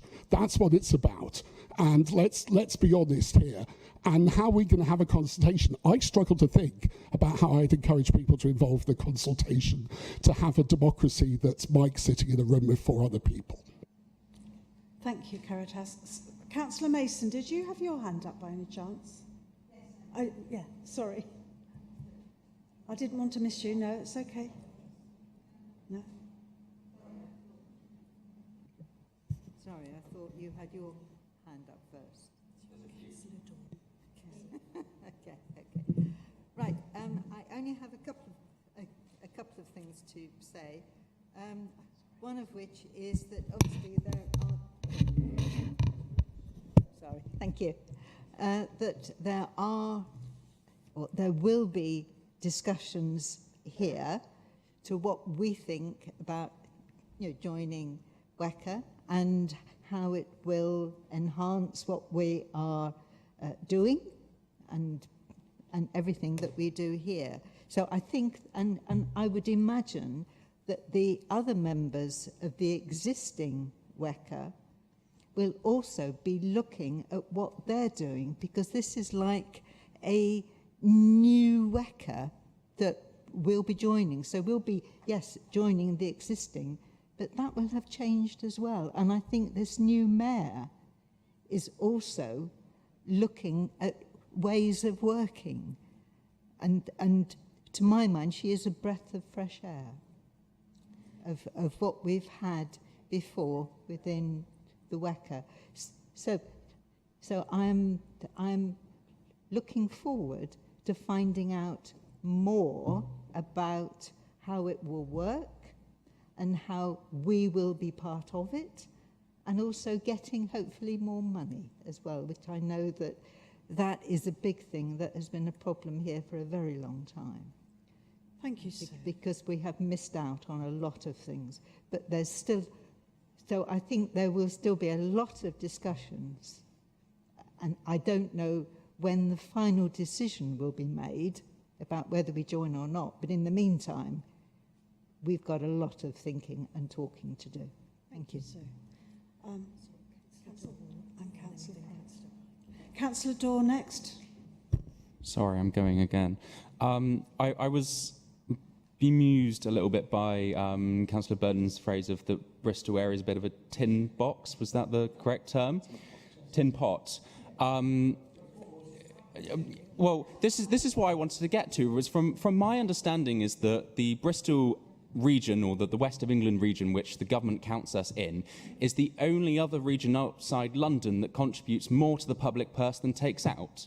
So, as a little tin pot, we have a lot of power and say in terms of what should be happening. And I think that, from my understanding, like one of the wonderful things about being young is that I get to learn and I get to change my mind a lot of the time. It's not an age thing, you can do it at any point. But I think that from what a lot of people are scared of is that this is either a done deal or it's not. And from my understanding of this debate is that actually what's being presented to us is that we have the ability to have a say in what happens before it gets told to us. So let's do a little bit more of getting engaged in it and then going down this process. I saw that on there. But, you know, I think my only other comment, which is mainly directed to the horseshoe at the back, is that just from bad experiences from a long time ago doesn't mean you can't try something new.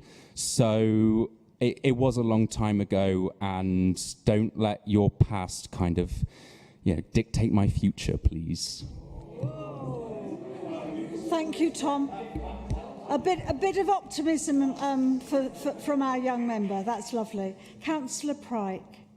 Let's have a discussion about my future councillor door then. What do they say? The definition of madness is doing the same thing over and over again and expecting a different result. This is frankly a reformed Avon, and we should name it as such. This, frankly, Mike, I would have thought you would have learnt your lesson about consultations, given the amount of work you have done in terms of rebuilding trust in Clevedon when it comes to consultations. To suddenly present this, which is frankly a fait accompli, I'm actually astonished that we can sit here tonight and even suggest that this is anything but a done deal. We are entering WECA, no matter what any of us in this room say, no matter what the public say. So I'm just slightly curious, Mike, if the consultation comes back and it's no, we don't want to do this, what is your response going to be? Because I can only work it out to be, oh no, we're not going to do it. Oh no, we're going to do it anyway. And if it's the first option, why did you therefore vote against the motion that I brought that asked you to explore your options, including with the potential authority in Somerset? Thank you. I think I saw no other hands wanting to contribute to the debate, so I'm going to go back to you, Mike. Yeah, and it's a great pleasure to have so much debate at Council. I mean, I've got a huge long list of members who have asked questions and comments, so I will do my best to power through them. What I want to say is that there are a lot of comments, in common with all colleagues, with which I have sympathy. You know, if the question is, if we were designing the system, would we design it like this? My answer is absolutely not. I am not personally convinced that the mayoral model is a good idea. I absolutely share Councillor Charles and many colleagues' frustrations about the way successive governments have approached devolution, not as a genuine passing of powers down from the centre, but actually sucking them up from communities. So I've got a lot of sympathy with all of those points. But we are not here to have a nice chat about the way we might like the world to be. We are also here to take decisions about the way the world is.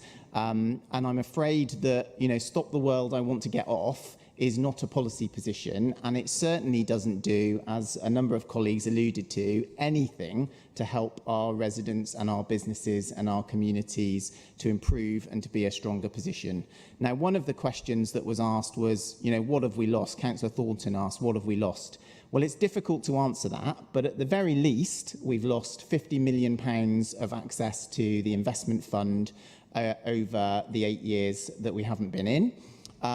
Because the deal that was put on the table by the Conservative government, by the party that the horseshoe likes to forget about, the Conservative government put the deal on the table for £1 billion of investment in the west of England. We would have got our quarter share of that funding, but for some reason they decided not to go for it, and we've lost that money.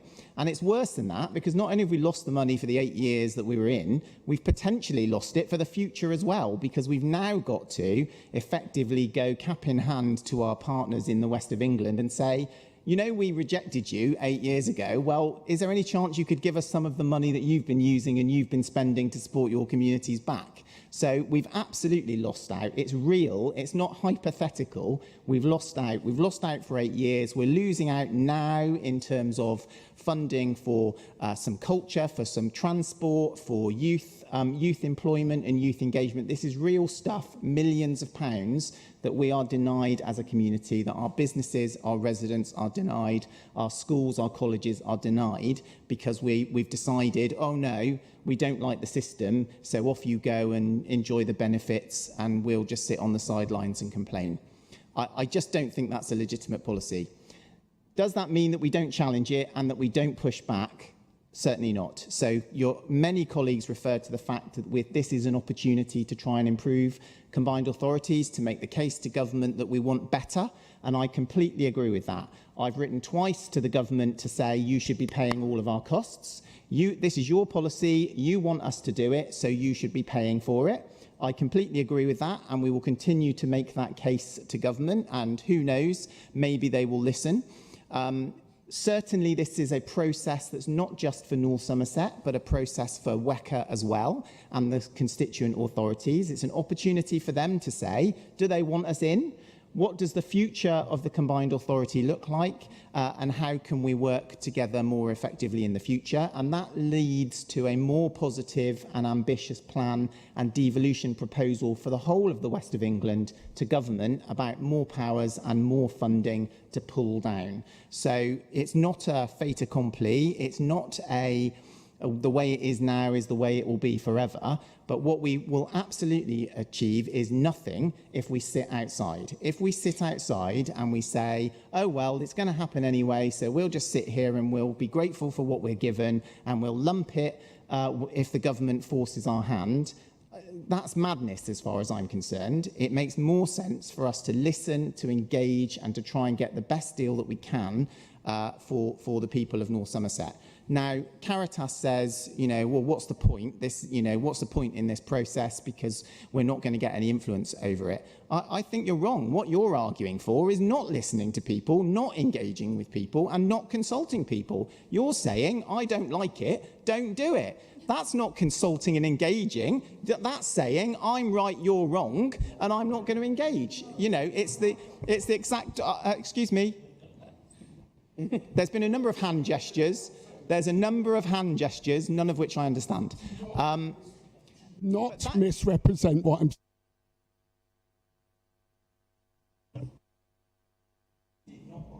consultation, you're not supporting the proposal. I want a consultation that actually allows people Can I remind you, we're not asking members to vote to join WECA.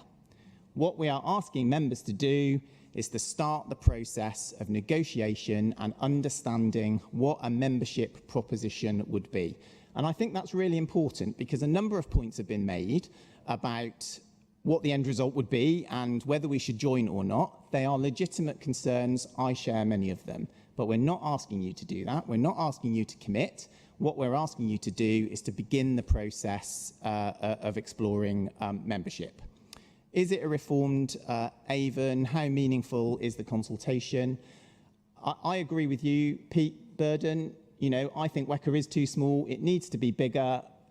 North Somerset's voice will be about making WECA bigger. I think there are obvious opportunities to link in with Gloucestershire at the very least, so that we're a bigger critical mass area that can really integrate transport, employment and grow. That's part of the reason why we need to be part of the conversation, because we need more people in there, more voices who are making that case and articulating that. The consultation is meaningful, Councillor Pryke, because ultimately we're not making the decision. So when it comes back and we've got the result of the consultation, and if our communities say no, all you members will be able to make a decision. It will be your decision. It's not my decision. I'm not forcing our hand here. We will you will have the opportunity collectively to listen to that feedback and take a view. And it's absolutely within our gift at that point to say, actually, we've considered the evidence, we've considered the arguments, we've considered the feedback. We don't wish to progress. Now, we all know that there is a risk that government does it anyway, despite that. But in terms of what we can do and what we're in charge of, we can absolutely listen and engage with our residents and with our communities. And then the last thing I'm going to say is this issue of, is WECA the only deal on the table? We have actively explored opportunities to get into a combined authority. We've been part of many of the conversations about the Wessex model that was being promoted by Somerset and others. And there are two flaws with that model. Even if you accept that there might be an economic case for it, and I think there's dispute about that, but even if you accept that, there are two problems with that model. The first one is that the government has categorically said that they do not believe that we should be part of the Wessex proposal. They've said that their geography requirements for new combined authorities are not met by North Somerset's involvement in that, so it's off the table.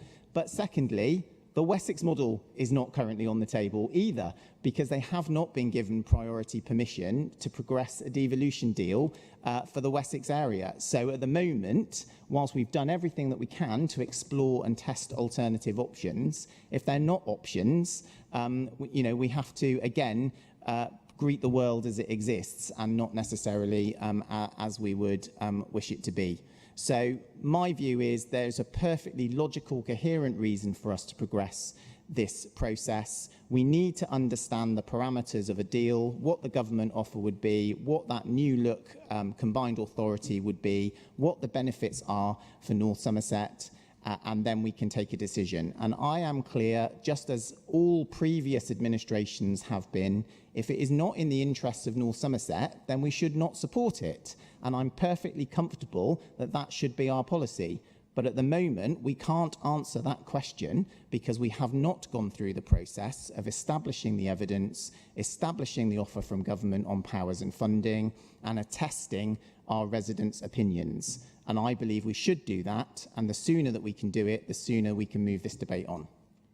Thank you very much indeed. I think we needed to spend a bit of time on that. It's an important journey that we might be setting foot on, and we can always go down another road if later on it's something that we don't want to do. So can we have a vote, please, for the recommendation, including the amendment that was agreed?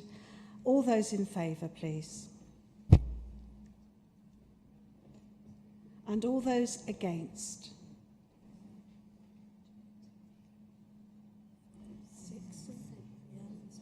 And any abstentions? An abstention. 8 again. Sorry, could we have those against again, because we haven't got numbers that match? 1, 2, 3, 5, 6, 7.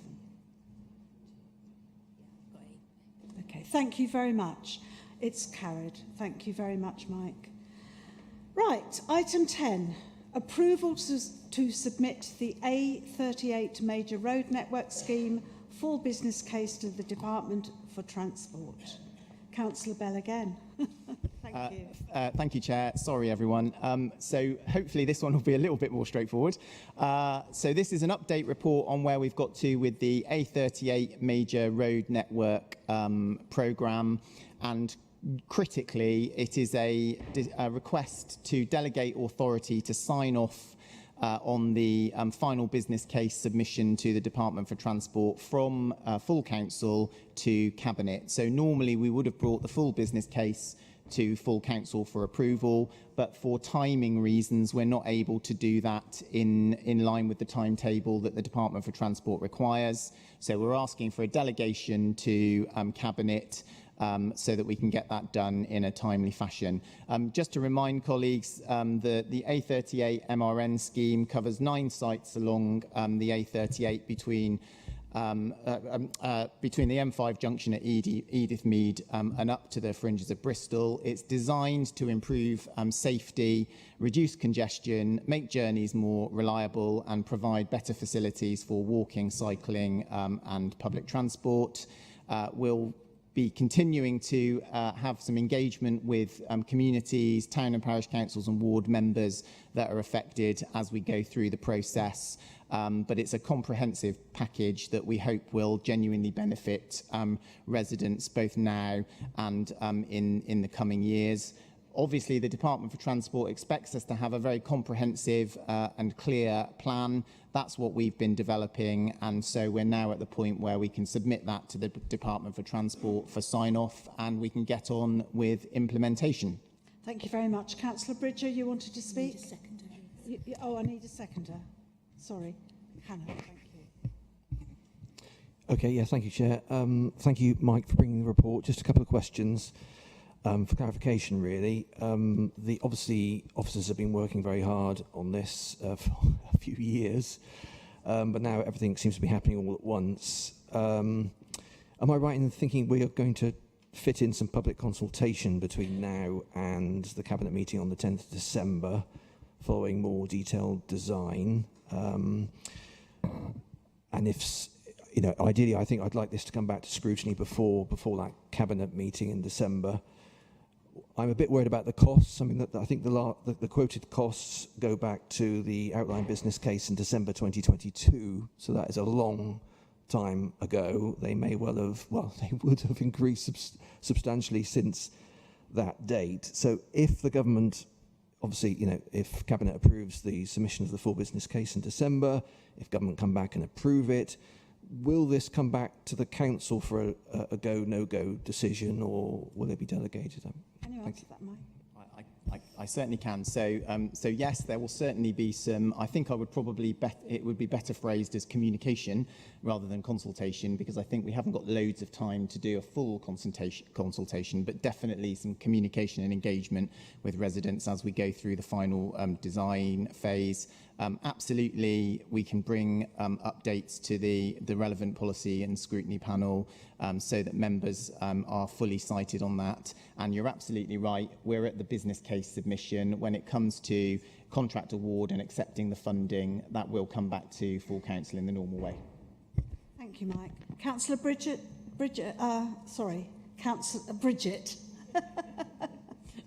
Thank you.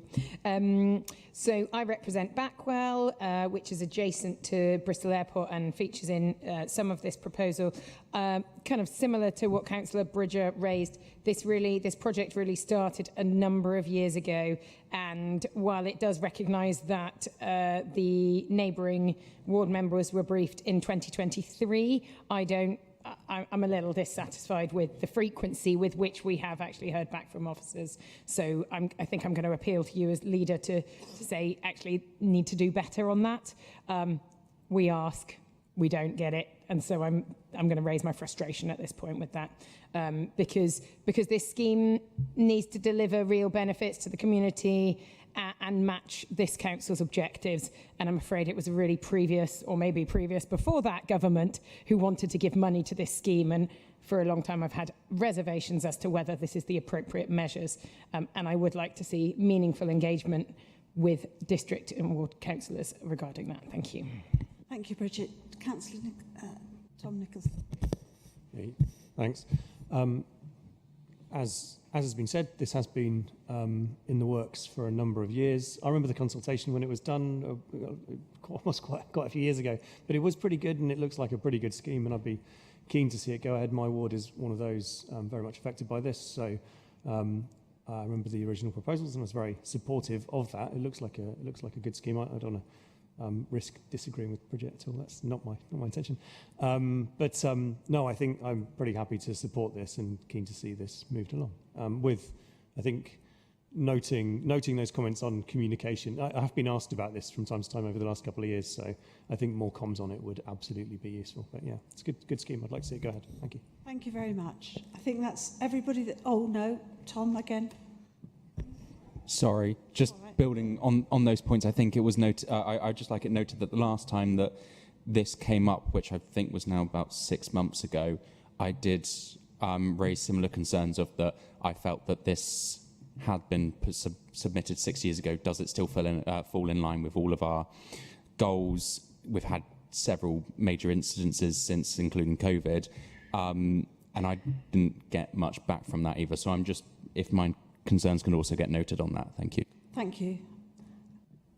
Yeah, so just to sum up, I absolutely hear and recognise the concerns. I will absolutely liaise with the scrutiny committee chair to make sure that we get an early briefing in place so that members are updated on where we've got to, particularly in terms of the detailed design process.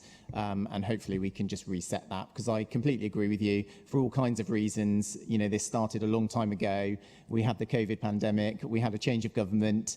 There's been a bit of a moving of the deck chairs, I think, from government in terms of some of their priorities, and now we are motoring, if that's the right expression, on this project. We do need to just make sure that everyone is comfortable with where we've got to, and I'll make sure that happens. Thank you very much. So to help the timings, and let's move it along, shall we have a vote? Can we accept this recommendation, please? And all those against? Any abstentions? That is carried. Thank you very much.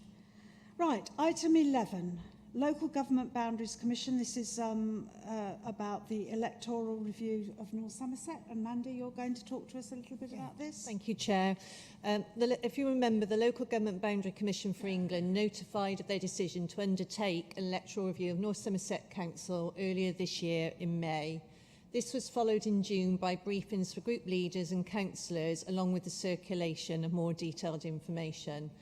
The Commission is now asking for submissions to be made on the council size in October, and political group leaders are being asked to make any submissions as either composite or individual submissions, depending on the political consensus. The original timeline from the Commission was for submissions by mid to late October. However, recent indications suggest that they may be preferring an earlier date of the 10th of October, but we're awaiting confirmation on that. Further information and the submission framework will be resent to councillors this week. If you look at your report, you will see there is a detailed timeline, and this is one of 3 consultations that you can have an input into. The second consultation will talk about the warding patterns and will be between November 25 and March 26. And the draft Commission recommendations will be out next year between May and July, with the Commission intending to make their published recommendations in September 2026. So I move the 2 recommendations, Chair, and I'll hand it back to you. Okay, do we have a seconder? Thank you, Stuart. Forgive me, Chair, I had just a brief question as well, that's okay? Yeah, of course. Certainly. So understand this, obviously political leaders will get consulted on a political basis, but I was curious as how the changes to the local plan, the population patterns and that will be fed into the review. Thank you. It's a good question. So in between the announcement that the review would take place, our officers have been liaising with the Commission, and I know they have provided demographic information and planned growth localities as well. So all of that is being taken on board by the Commission, and they continue to ask questions as we speak and ask for clarifications. Thank you, Stuart. Yes, Councillor? Yeah, can I just say this overlaps with the parish consultations that are going on at the moment. And certainly with one of my parishes, if the consultation happened and it changed, then there would be a major change to the ward boundary as well. So it seems a little bit doing this too quickly, because I can't see you can have a large area that's under one ward councillor but actually being in a different town. I did meet with the Commission this week, Councillor Porter, and I did raise that with them, and they're very mindful that there is a parallel one, and there's a further report, isn't there, later on this agenda. So it is something they are very mindful of as they are working through the process. Yeah, we really need the agreement on the consultation of the parish boundaries first, really. Yeah, I think that will be taken into consideration, won't it? Is there anybody else who wants to raise anything regarding this? Otherwise, let's go to the vote. So can we vote that we accept this recommendation to the Council? All those against? And that's carried. No abstentions. Okay, thank you very much. Right, now over to Councillor Gibbons with the Youth Justice Strategic Plan for 2025-26, which is a very detailed report, I must say. So it is. Thank you. Yeah, I'm really pleased to be here again presenting our North Somerset Youth Justice Plan. First of all, I'd just like to make reference to the work that Michael O'Connor put into this and all his work around embedding the child first approach. He's no longer here at North Somerset, but he continues to champion that on a national level. And I would like particularly to welcome the new interim head of Youth Justice, who is here in the room, and that's Charlie Spencer, who comes to us with a wealth of experience of over 30 years working in this sector.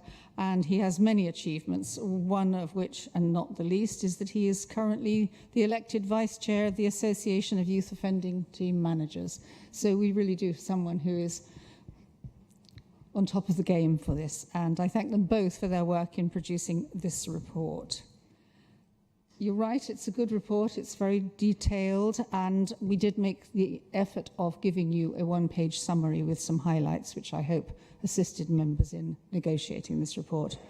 But you'll see that at the heart of this plan is a simple but powerful aim to improve the outcomes and well-being for children and for victims of crime by embedding a child-first and identity-focused approach.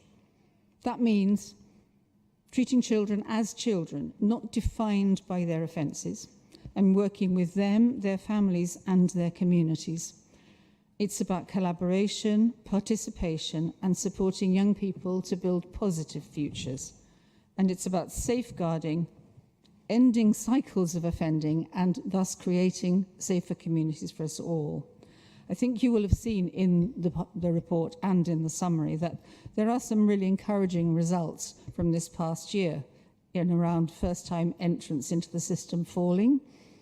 Reoffending has dropped as well, and custody rates remain quite low. There have been serious incidents of violence, and that's distressing, but we have, I believe, increased our support and diversionary work in that area. And I would just like to add that Charlie Spencer shared with me this afternoon some positive feedback that we've had from the National Youth Justice Board, which notes that this comprehensive plan has married up strategic vision and best practice. There aren't any areas of concern. It had an excellent introduction. The incorporation of children's art, which some of you will remember from the summer exhibition that was held, was particularly commended. Our priorities match those of the Youth Justice Board's priorities. I won't go into the lengthy comments, positive comments, but key is that the Child First offer is strong, the voice of the child is strong, and there's a huge amount of best practice. That's not to say that we don't face challenges. Children from Black and global minority backgrounds and those of mixed ethnicity remain overrepresented in the system, and girls are disproportionately present in the system too. The children we work with face deep challenges, trauma, abuse, neglect, which are often at the heart of their offending behaviour. So looking forward, obviously our priorities are clear, and in the brief overview that we shared with you and in the plan, we have our key strategic priorities. The first being to embed the Child First framework across all partners, to sustain low numbers of first-time entrants, reduce offending, address disproportionality and sharpen our focus on that, and especially on girls, to improve safeguarding and support for victims, especially those young people who are also at risk of offending, to address serious youth violence, exploitation and extremism through the new Young Futures Prevention Partnership, to strengthen our collaboration with children, families and victims, and finally, to improve education, training and employment outcomes, because we all know that opportunity is the strongest safeguard against crime. And though we've made some real progress with innovative projects like the Teachable Moments engagement car, which I know my colleague, Councillor Creighton, knows about, the Reframe board and community partnerships. We've even had work in a community orchard, all to give young people safe, positive paths to follow. Prevention and diversion services are strong, and I think it was 93% of children referred were successfully diverted away from offending. We've deepened our partnerships with the voluntary and community sector, doing things like providing gym access, arts projects, mentoring and employment support. And we have strengthened our governance. You've seen in the report that there are still risks, and some of them are around funding. We rely heavily on short-term grants, which are a risk for sustainability. And of course, we always have to remain vigilant against serious incidents, the pressures of custody, and the persistent challenge, as we said, of disproportionality. So, overall, in conclusion, this plan demonstrates strong progress, with fewer children entering the justice system, reduced reoffending, and low use of custody. So we have to just strengthen our focus on those key areas of disproportionality, addressing youth violence, serious youth violence, and securing long-term sustainable funding. Our approach remains clear. It's child-centred, trauma-informed, and focused upon building positive identities. By working together across agencies with families and communities, we will continue to make North Somerset safer, fairer, and more hopeful for every child. So thank you, and I hope you will support recommending adopting the plan. Thank you very much, Catherine. Is there a seconder?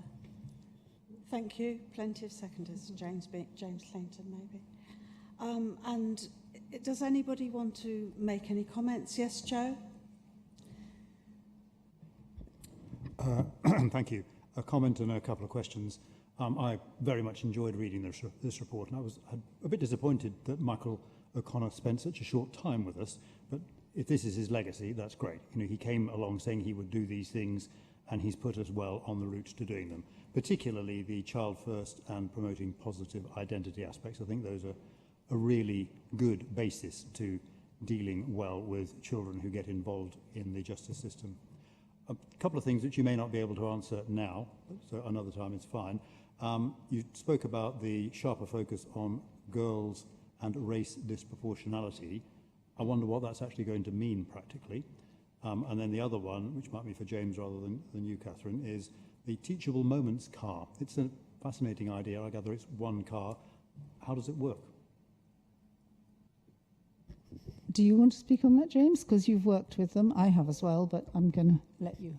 Yeah, happy to speak. So the Teachable Moments car, which is funded by the PCC's office, is a car that effectively goes round the district and is accompanied by a community response officer and also one of the staff members from Children's Services, and they effectively go around engaging with youths around the district that perhaps are a little bit lost, not lost in the sense of they don't know where they are, but in the sense of not having much to do, and obviously maybe falling victim to causing low-level ASB. So the Teachable Moments car goes around and engages with them, opens up new opportunities for them, whether it be local services that they can access. So, for example, I know for a fact that we had the youth cafe in the YMCA in Western Town Centre, and the community response officers were directing youths that way in the town centre, and the uptake, it was steady, supported by local businesses, i.e. Greg's with supplying food and stuff. So it gave the youth an opportunity to spend time in a safe environment and also, learn some key things, especially what the YMCA has to offer. So it has been a success. It is still continuing, and hopefully the engagement and the uptake is continues. Thanks, James. Yeah, and I think it's also done a bit to improve the perception and the relationship with the police and other authorities for some young people. And as you know, Michael had that project of the breakfast with young people with Greg's, which was great, and I hope will continue. On the other point around disproportionality, I think I could certainly talk on that, but I'm going to ask Charlie if he would like to say a few words, because he really is someone who has enormous experience in this area, which is why we're so glad to have you with us, albeit as an interim. Yeah, use the microphone. Okay. So, Have a mic, yeah. thank you for the welcome. I recently chaired a disproportionality research project for Manchester Met University, Bedfordshire University and Keele, where we looked at the experiences of children in the criminal justice system prior to being convicted. So those kids who previously could have been diverted from the system. That research is now being completed. It's been taken 2 or 3 years to complete.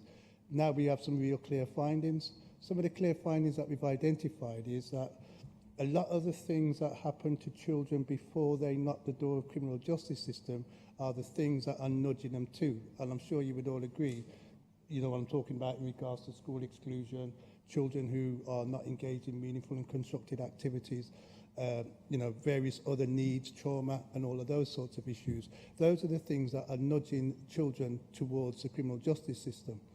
What then happens is, when they enter police, where the police have a particular role to play.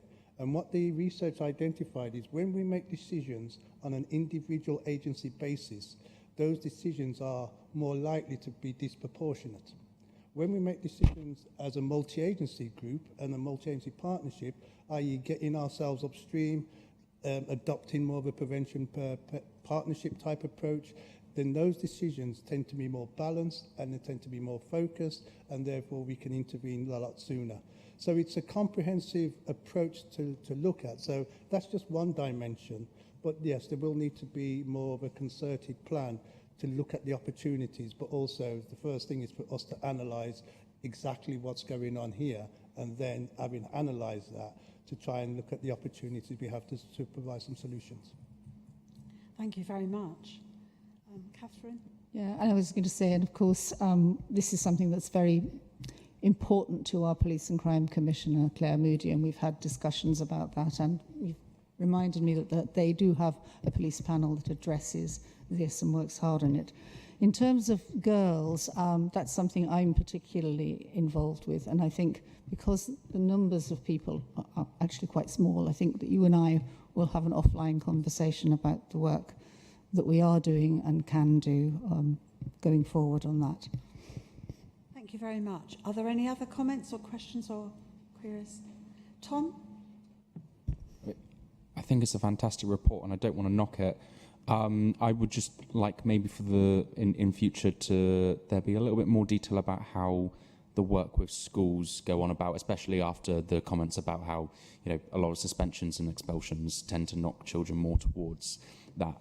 I think that I would like to just see a little bit more about what we're doing to liaise with schools and the very few youth clubs that are left in the district. Thank you, Tom. Thanks, Tom. Yes, I can certainly talk to our education partnership colleagues, because we can work with the schools and maybe get something that comes to the Youth Justice Board, and in future reports have that there. Yeah, as for youth clubs, I'm always not troubled on this. I tend to feel, having talked to so many young people, even younger than you, and what we think young people want to do with their spare time and what they really want to do are often very different things. So it's kind of finding that balance of providing the activities that they genuinely do want to do. And I think James and Councillor Parker, who's online, were very much involved in a project that was planned for South Ward and that area. And when we did the consultation with the young people, what they wanted was something that gave them opportunities to practice digital skills, and they didn't want it in the community. They wanted it to be in the centre of Weston. You know, they wanted, I suppose, the reason to go out and do something that felt kind of important and exciting. So whether that's feasible for us to offer, but I'm just saying there's a disconnect sometimes with what young people want and what we think we should provide for them. And it just goes to the heart of what we're always saying, and that we really need to listen to young people. Thank you very much. Can we now take a vote on the recommendation, please? All those in favour? Thank you very much. Is there anybody against? No? Thank you very much indeed. Right, item 13, nearly at the end of the road. Governance review report from Councillor Pright, please. Thank you, Chair. I won't speak very long to this, just to say my thanks to the officer team who has helped to bring this together and the working group who've put a number of hours into this report. As such, I move the recommendations. Thank you. Anybody, any comments? Oh, sorry, we need a seconder, don't we, first? Thank you, Stuart. Right. Helen, did you want to say something? Just something very quickly. So it was a bit disappointing, to be honest, to be as a chair of one of the scrutiny panels that my scrutiny panel and others actually weren't chosen to go to be streamed, and particularly as health scrutiny takes place in this room, doesn't take place in the other room, where there are already cameras available. So I was quite disappointed by that. And so my question really is when are we going to, I recognise there's a resource and as a result cost issue here, but when are we going to maybe look at streaming all our scrutiny committees? And of course, part of this was a request also for increased frequency of meetings. I mean, I note that the report also noted the black spot that's in that area. And I noticed that when we had the vote earlier, and that always happens, doesn't it? And I do wonder whether that's the particular reason why colleagues over there sit there, so they can't be recorded. But anyway, so I would like to see that addressed. I've wanted to see that addressed for quite a while, but I would also like to know when scrutiny committees, all of them, are going to be streamed. Thanks. Okay. Councillor Pright, Yep. So in answer to that, we had a very long discussion on that particular point, and you're quite right, it's a resource issue. So it's not just a case of we have the equipment here, we have to have someone here to actually operate that.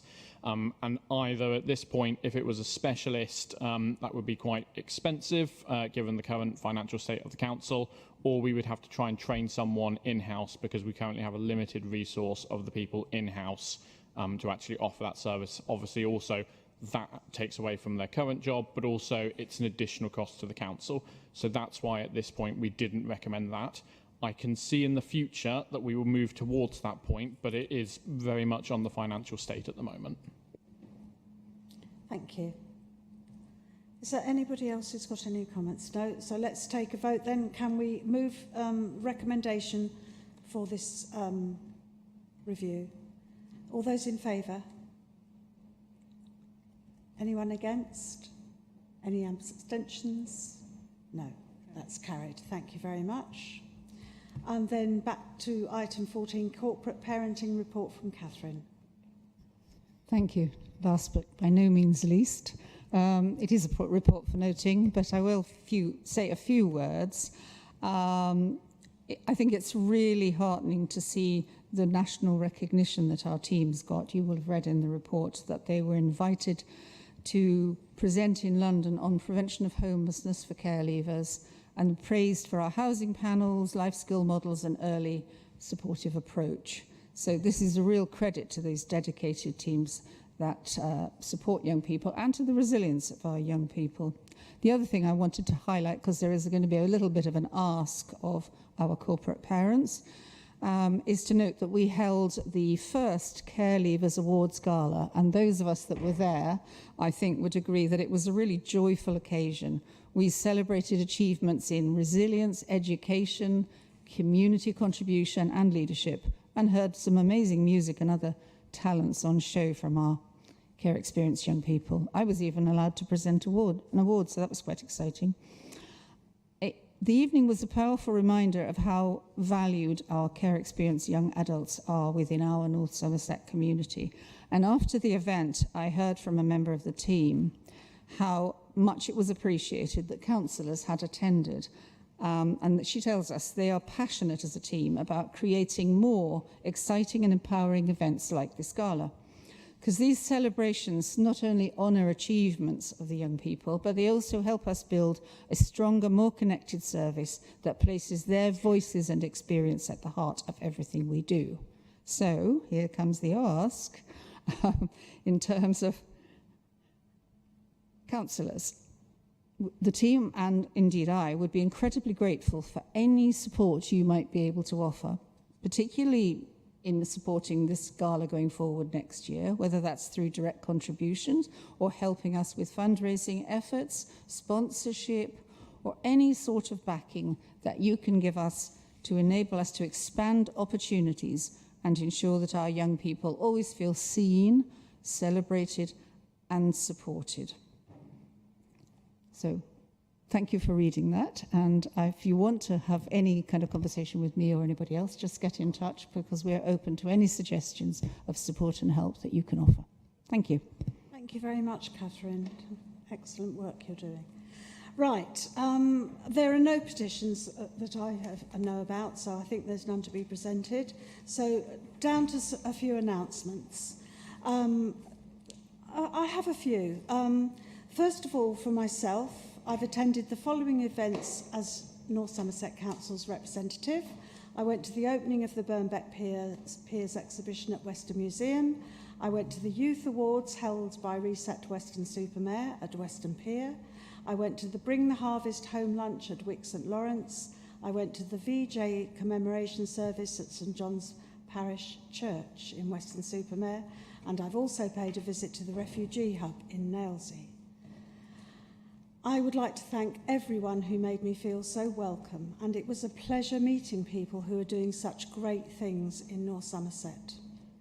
We all do our best to serve our communities, and so I'd like to organise an event to celebrate the service offered by us and some who volunteer in my town of Nailsea. It's going to be held on the evening of the 6th of December, so put it in your diaries. And as it will be at the approach of the festive season, I thought a short carol service at the beautiful Holy Trinity Church in Nailsea, followed by a festive food at the Tithe Barn, would be a perfect way for us to meet and mark the work we do in a sociable way. Please keep the date free if you can. It starts at 6:30 for the service, 6th of December. More information will follow, and I really hope as many people as possibly can come, because I know my previous chair was very disappointed that we couldn't always meet after council meetings. But this will be an opportunity for us all to meet and perhaps celebrate the Birnbeck Pier and everything else that we've got to celebrate by then, because I'm sure we will have a lot of things to talk about. And I have to say that this evening we have covered an enormous sort of breadth of things that we do in North Somerset. You know, we've talked about the waste service, we've talked about things we do for young people, we've talked about looking after an important heritage site. You know, we really have done our very best for our community, and sometimes we don't always get the thanks that's deserved. So I want to thank all of you for tonight, because I know I do make a few mistakes now and again, and I hope you'll forgive me for that. So have a safe journey home, and I'll see you all next time. Thank you.